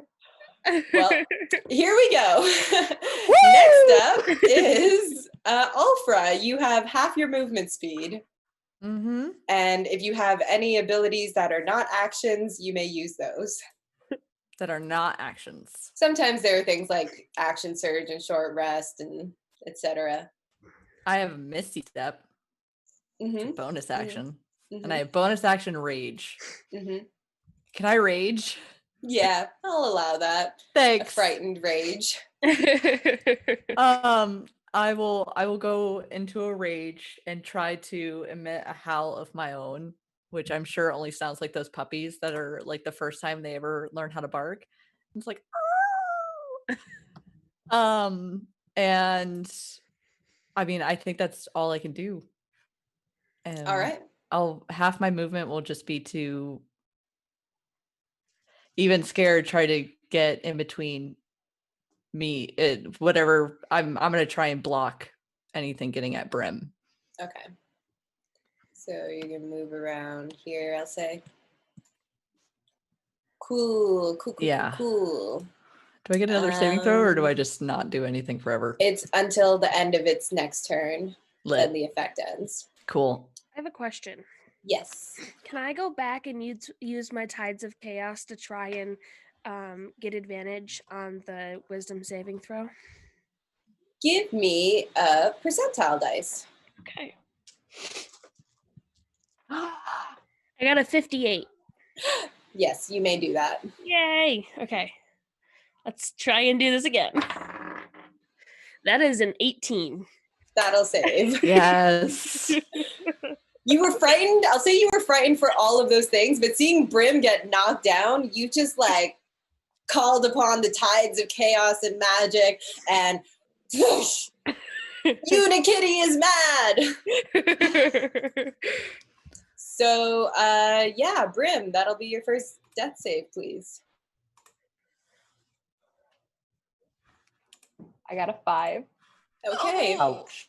Oh Brim no. bleeds a little more, and Felmera. Okay, so for my action, I'm going to cast Crown of Madness on one of the gorillas. Ooh, okay. So it needs to make me a Wisdom saving throw. It is not wise. Do you have a preference of gorilla? The one attacking Brim. Okay. So that will be, yeah, that's a 4 - 2. So it is maddened. Yay! So this crown, this pink thorn crown appears on its head, and its eyes roll back, and its eyes turn pink, and, and it has like its little when it walks, sparkles flow behind it now. Oh, good. And It goes from being a roar to a hi. yeah. And then as my bonus action, I am going to use a couple of my sorcery points to quicken spell. Okay. And attack. Well, actually, my wild magic goes off first. Good. Tides of Chaos. Oh, I don't know what that one is. Hold on just one moment, please. But as my bonus action, I am going to attack the other gorilla with a firebolt. All right. I don't think that one will hit. And that one will not hit.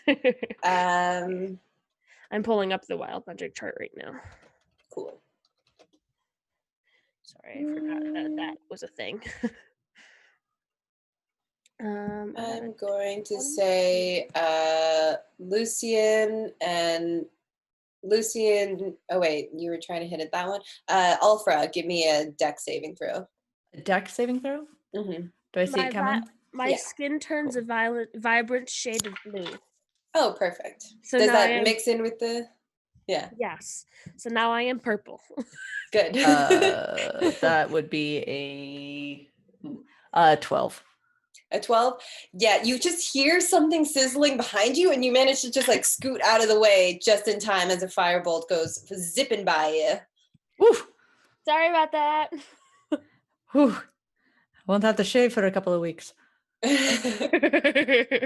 needs to shave anyways? All right. And Fel, that's your turn? Yes. Cool. Lucian, you're up. I'm incapacitated. Cool. You can still move, have your save, movement, if you would like to go anywhere. So I Can I take any actions whatsoever with this situation? No. If it's on your sheet as an action, then it's a no. But if you have something that's just like a class feature or trait, you can still use it. Or like a racial trait. You also have Okay. half your movement if you want to move.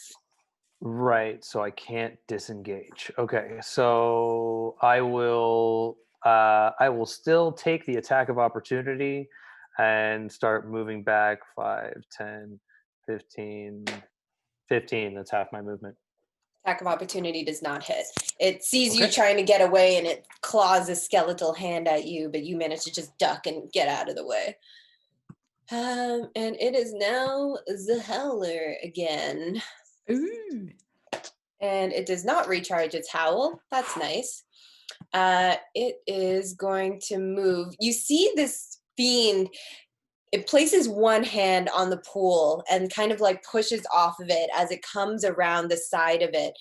It then like dips its fingers into the pool and almost seems to stir it a bit. And as it does, you all feel, even Brim in the whatever in between world you're in, you all feel like this raking like chill go down your spine as this horrible creature assails something that you all know instinctively is precious and sacred. And it just grins at you and seems to focus on the pool and isn't going to do anything here. And the zombie, all right, green zombie on Fel, 5 attacks. Even though, is that the one that isn't charmed? Yeah, it's the one that's not charmed. It's the one that's right next to you. Okay.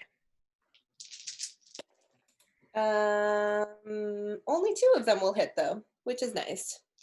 Yay. And that'll be 10 damage. Okay. Bludgeoning. I can take care No, of sorry, piercing. And then the other one, it has a Crown of Madness. What happens on its turn? It uses all 5 of its attacks on the other gorilla. All right. So this thing, Kaya, you just see this terrible zombie gorilla that now has pink eyes and is making It has pink sparkles eye? under its feet. Yes. Yeah. Go it to has the pink doctor. eye. Yeah. It's gonna not go to the doctor. It's gonna go to its buddy, and it is going to try and attack it 5 times. Okay, I think those will mostly hit. What's your AC? Your AC. Oh, okay, yeah, they all hit. Yes. They're really good against each other, apparently. So that is 6, 12, 17 damage. Nice. Yay. It just smashes it up. And then does it get another wisdom save now? I don't remember. Let me check. I don't think so, but wait.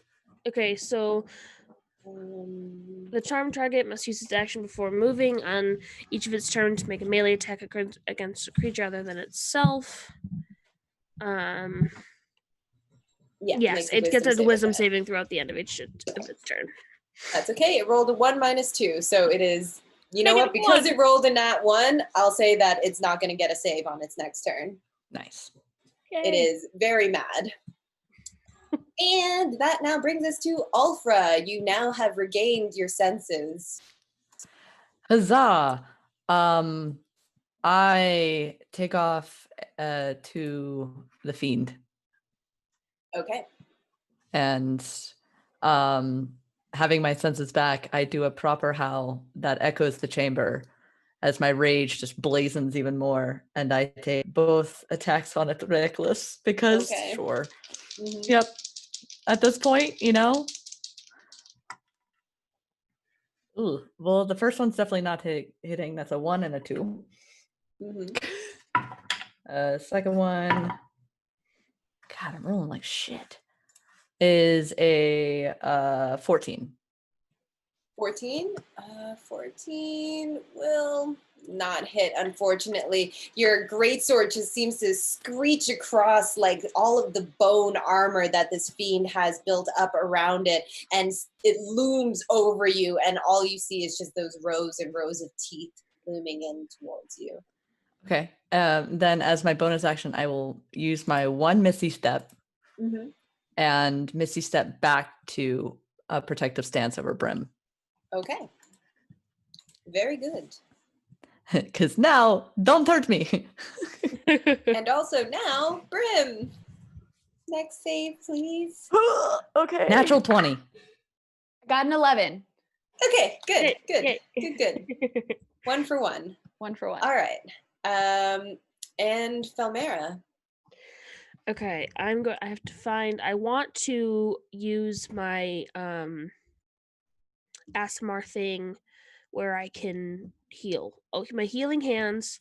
I want to like lay my hand on Brim's shoulder, and she gets 6 hit points back. Oh, All right.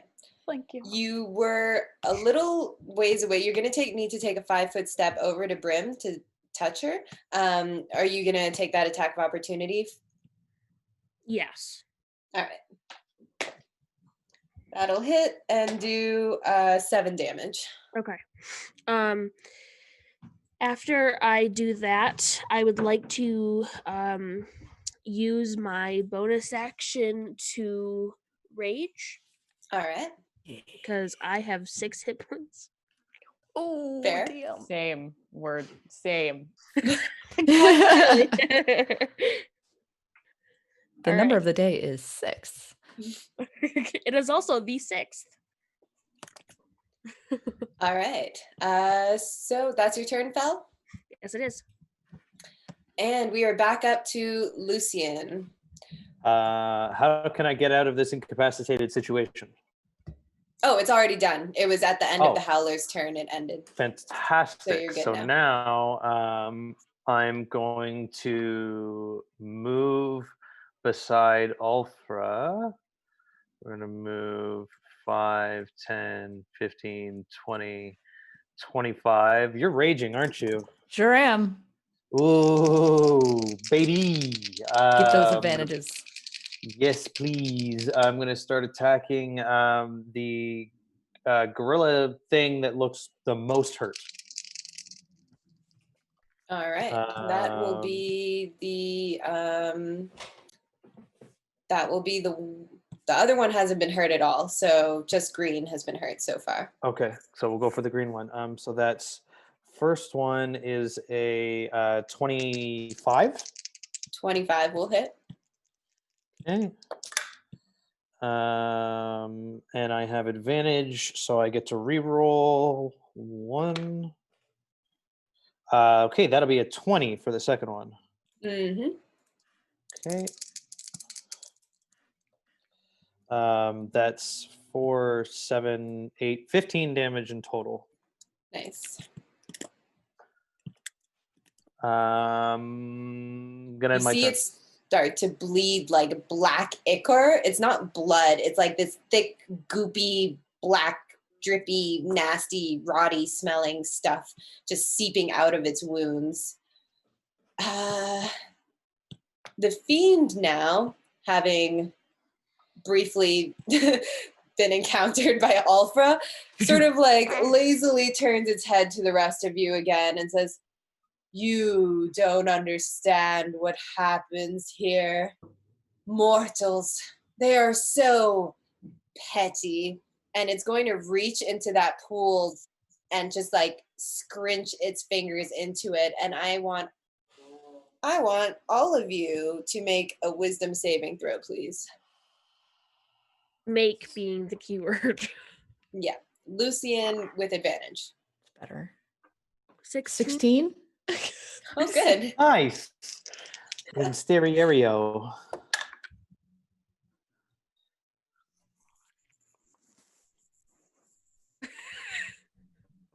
You are muted, Brim. I'm too excited. I got a 12, by the way. Okay. What'd you get, Lucian? Oh no. Oh no. 4. 4? Alpha, Brim, Fell, you're fine.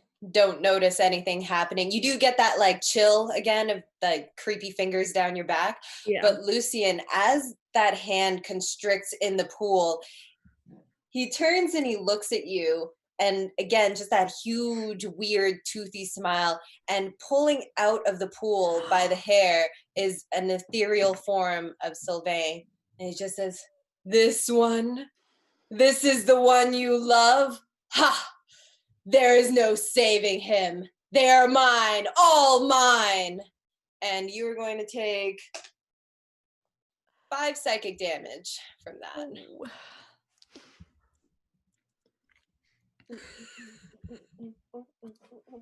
I hate being a mean DM. Run it. I love Just it. run it. Embrace you? it. Do you? Embrace the black eyeliner. Embrace it. All right. Zombie A is going to, I think it's going to try and attack the zombie attacking it because it's the only thing that's done any damage. So it's zombie versus zombie now. Yes. Zombie on zombie action. I've been successful. Wow. Philmera. Okay. It misses all of its MVP. attacks. Ah, damn it. Somehow. I literally rolled all 1s, 2s, and 3s. I And should roll so natural 20s on us. Mad Zombie is going to hit other zombie 3 times. 3, 7, 11 damage on there. This one is looking rough now. And that is going to be Alfra. All right. Well, Brim is back up. So I'm going to go at the fiend again, and I'm going to have to stay there. So I'm going to take my 5, 10, 15 feet of movement to get into the, I moved myself, into the fiend's face. And because I just really want to hit, we're going to do Reckless again. All right. Which gives you advantage. I know. All right. So that's a 16 for the first one.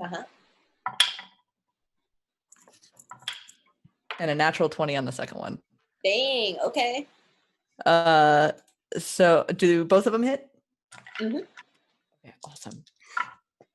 8, 11, 15 points for the first hit. Nice. Ooh. 12, 15, 17 points for the second hit. Awesome. Please give me some flavor as you just did massive damage. Ulfra runs up with incredible speed, brandishing her sword very anime style, and takes a leap and tries to plunge it directly into its chest, and says the only soul that you'll be taking today is yours back to hell. She slams it into his chest. Nice. Ooh, thank you for the donations, everyone. We now have 2 more re-rolls. And I also forgot to mention earlier, Renee, you have an advantage for that beautiful performance in the windstorm. So feel free to use that whenever. Awesome. Yay. More donations. Yay. Okay. Thank you, Alfra. Yeah, this thing, you just like, as you open up those wounds into it, you still like, when the wounds open, you see the bone, but you kind of like lean in and you drive that greatsword in deeper, and you actually break the bone as it starts to chip, and the creature lets out another terrible howl of pain as you were starting to get in through that armor. Brim. Brim is pissed, for lack of a better term. So she's going to encroach on the purple one right here. So she's going to move 10 feet diagonal to get to the purple one. And she's going to take out her quarterstaff again. And this time she's going to she does like a floral, like a twirl flourish, and sticks it in the ground. And as she does, she's going to parkour over it and go for an unarmed strike and kick it in its chest. Cool. That is a 16. Uh-huh. And my unarmed strikes do d6. So that's 3 points of damage for the first one. And so she kind of like kicks at it and twirls back around on her quarterstaff. And as she does, she's going to pick it back up and she'll kind of like kneel So she'll do another twirl kneel and like go for its lower abdomen area. And that is a 15 to hit. 15 With to hit. that is 6 points of damage for that one. Awesome. And you were attacking the purple one, you said, right? Yes. And then with that one, she would like to use a key point to do stunning strike. All right. Just so you know, the purple one is the one that has Crown of Madness on it. Oh, I thought it was the green one. Then never Yeah. mind. I will not try to stun it. I will just try to hit it. If you want, I'll let you retcon it and do all this damage to the green one instead. Yeah. If we can, that would be really awesome. I'll move Totes. my token as well to this box right there. Lily is a kind DM. Yes, thank you. I thought I the did purple one. benevolent. So sorry, how much damage did you do? I did 6 points of damage the second time, 3 points of damage the first time.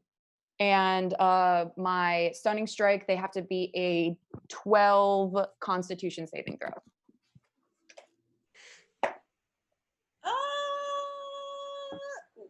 15 on the save. Oh, no, it's okay. Totally okay.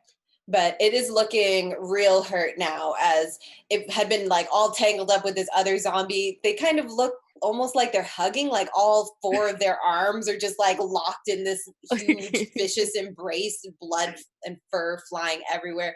But then you just get right in there, Brim. You do all your fancy footwork and pop, and it is looking real rough. Falmera. Okay,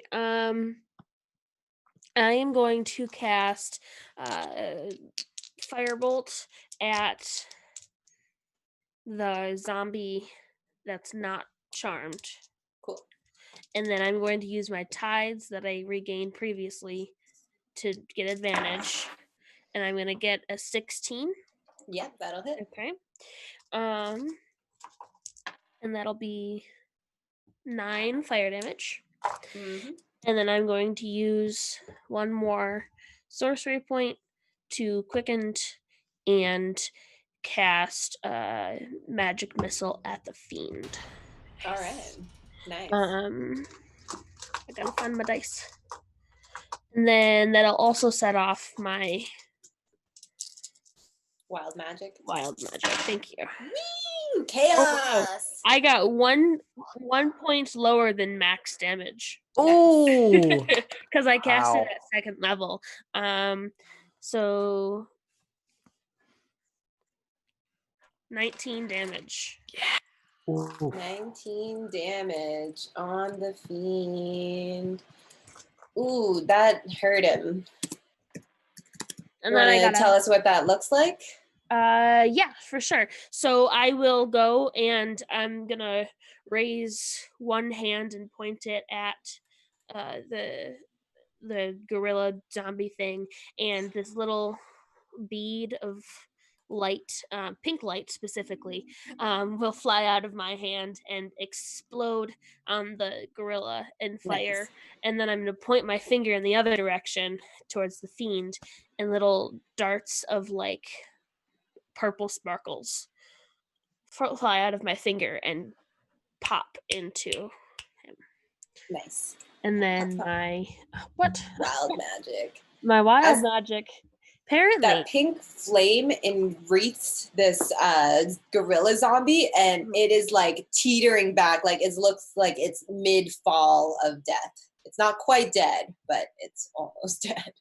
okay. Well, my wild magic is that my hair falls out.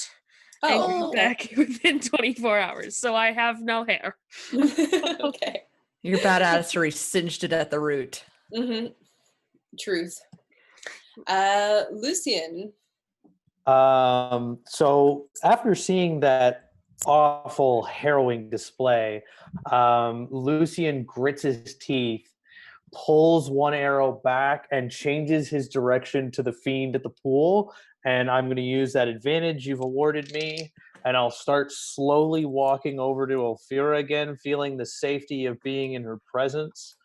So first shots with advantage before I get there. Natural 20.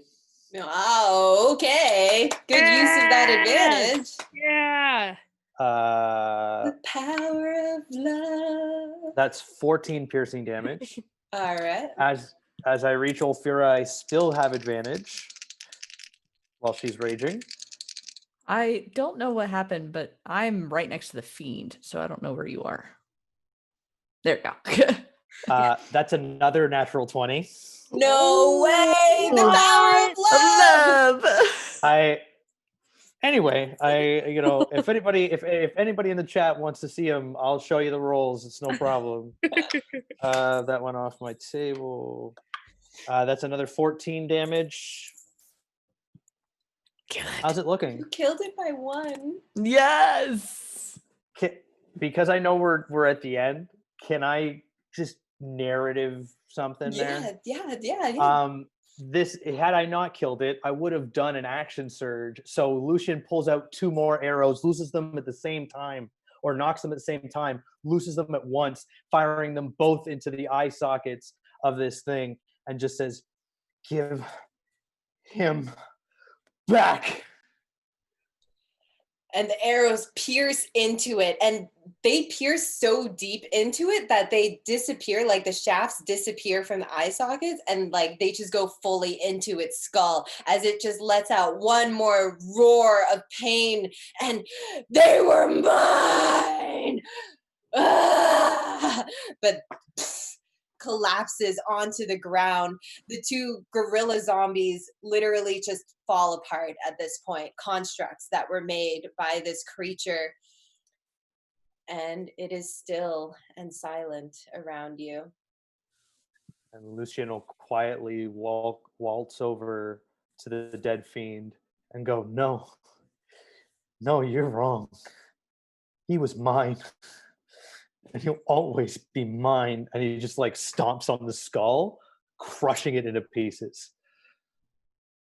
Yeah, it happens. And he gets down and he gets on all fours, and he goes, I don't know what to do from here. I really, I don't know.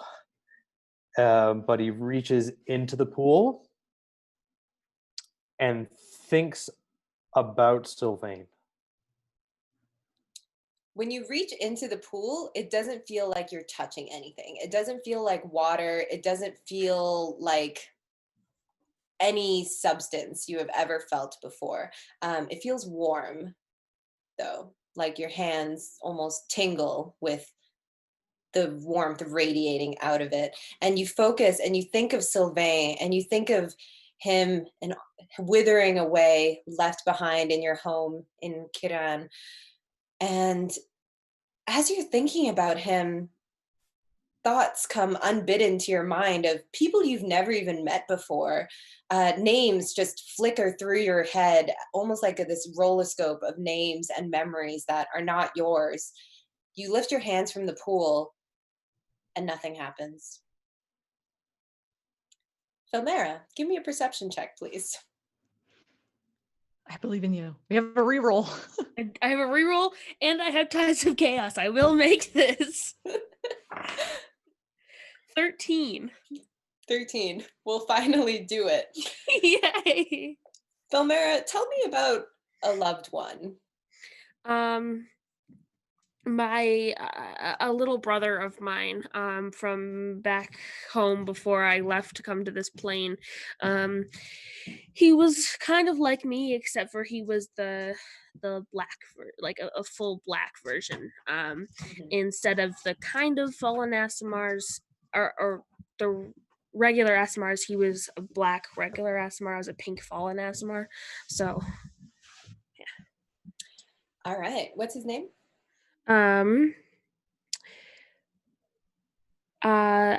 We'll go with Hunter. Hunter.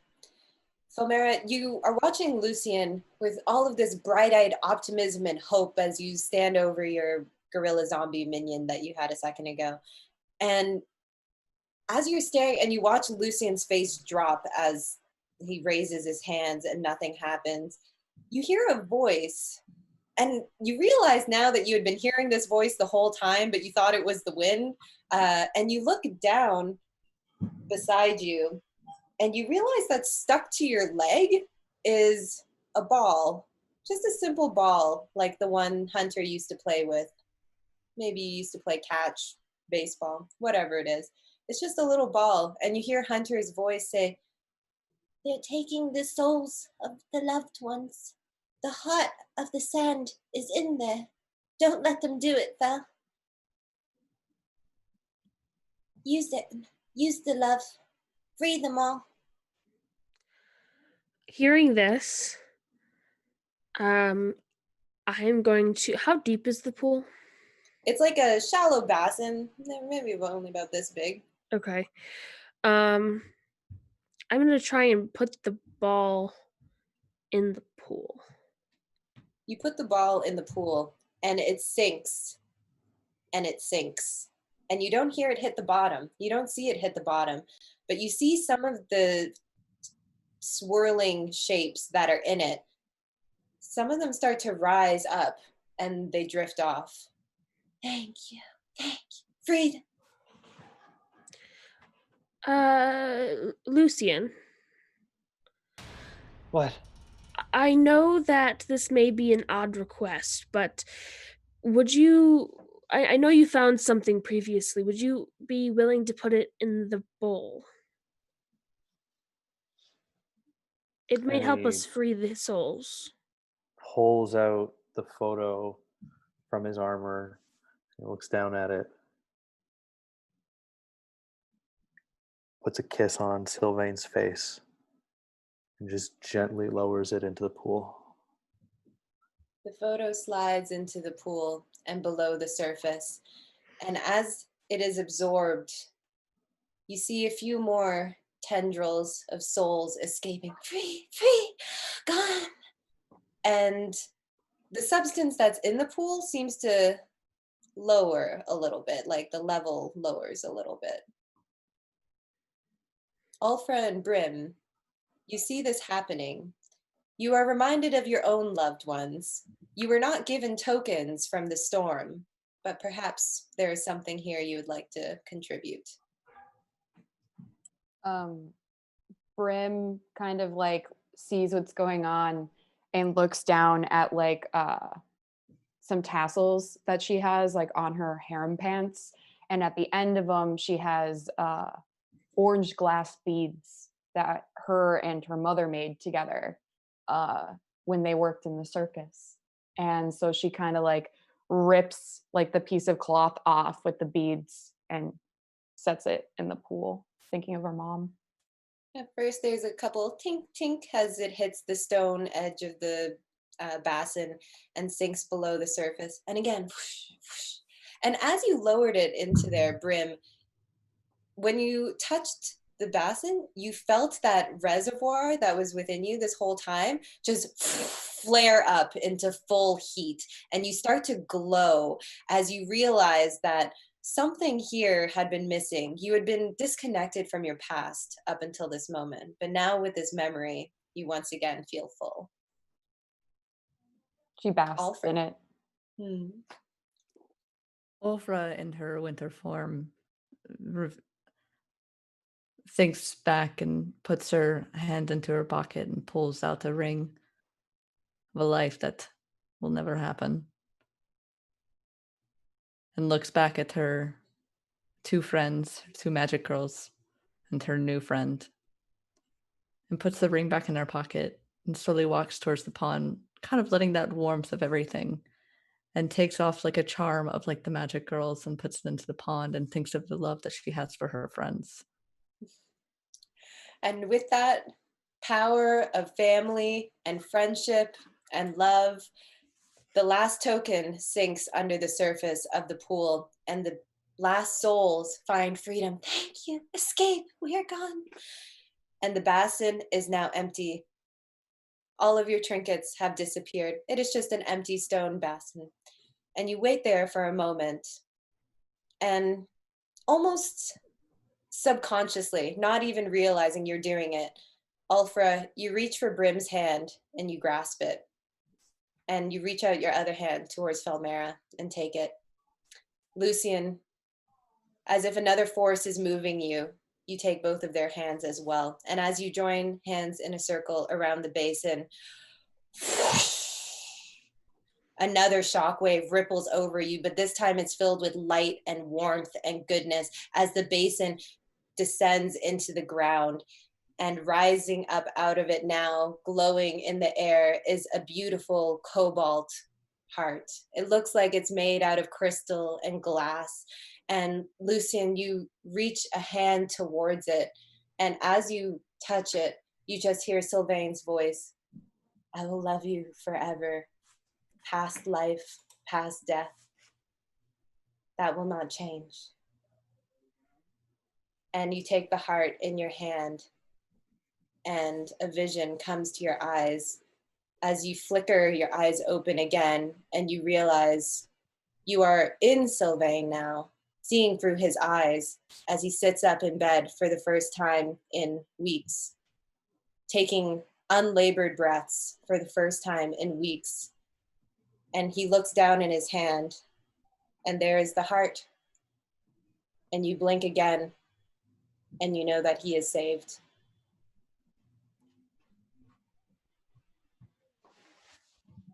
Muted. An eternity in a day, just like we always said. Thank you, ladies. I don't think I'd be here without you. And I owe you a life debt. And he gets down on one knee. I vow that if ever you need, you call, and I will be there for whatever aid you need. I don't think I can ever live up to what you've been able to give me today. Thank you. All of you. It was an honor. Truly. Absolutely.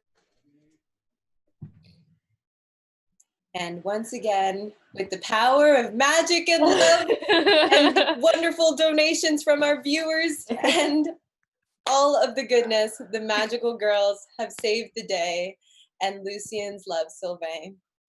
And with that, we will end today's session. Yay! Oh my So goodness. beautiful. Let's save all of our loved ones. Please, please, please keep the donations coming in. Keep the streams going. Even just having it open and having the viewers is helping out so much. So much love to Fenway. Thank you so much for putting this entire thing together. It's such a close topic to my heart. I won't get into it, but oh my God, just so many feels, so many feels.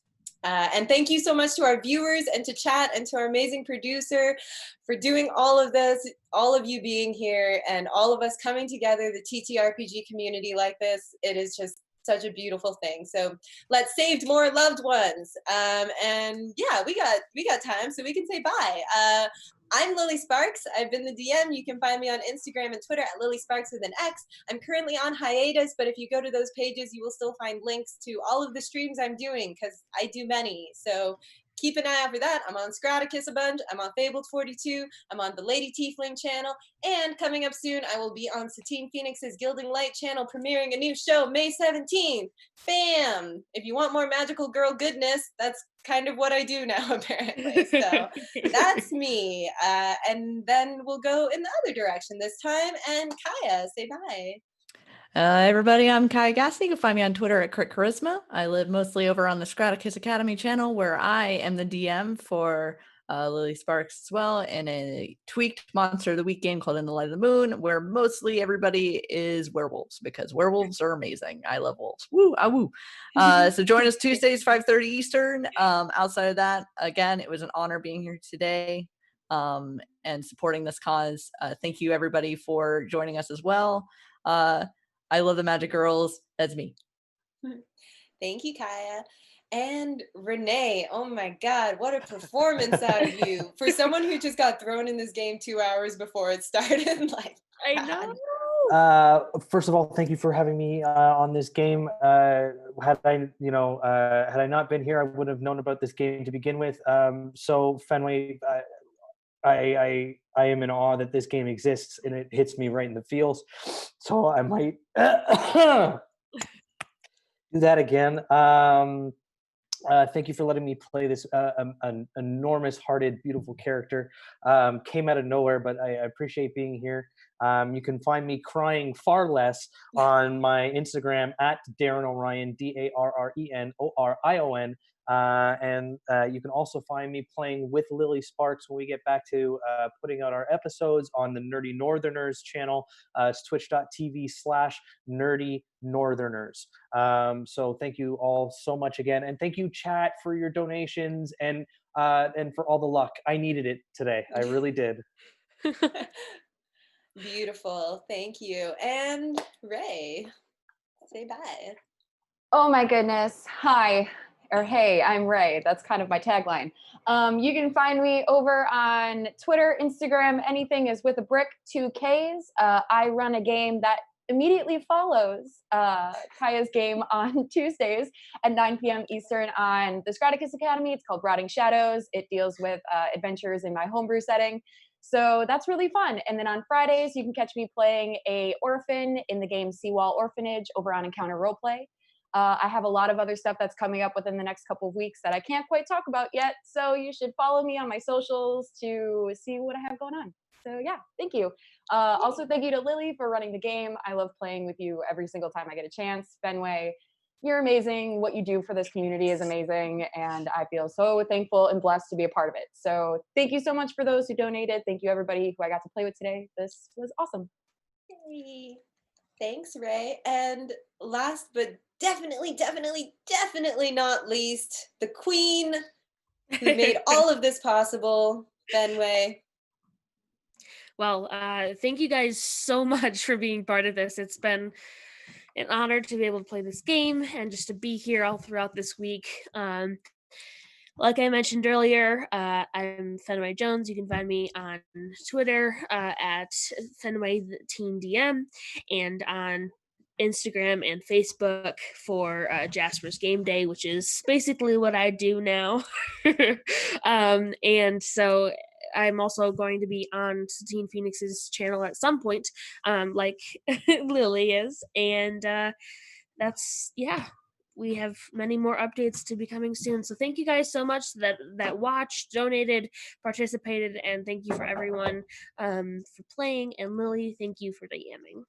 It was an honor. It was a god dang honor to be with all of you people in the chat, all of you people here on my screen. And Jake, thank you for producing. And yeah, everyone just keep donating, keep sharing, keep watching. If you're out of money, I get it. I am too. But shares, views, posting it everywhere. Just keep going. Let's just keep the train going all week long. So much love. And look at that. Finished right on time. Bam! Yes! Let's get the next game up in here. Yeah! I can't wait to watch it. Woo! So thank you.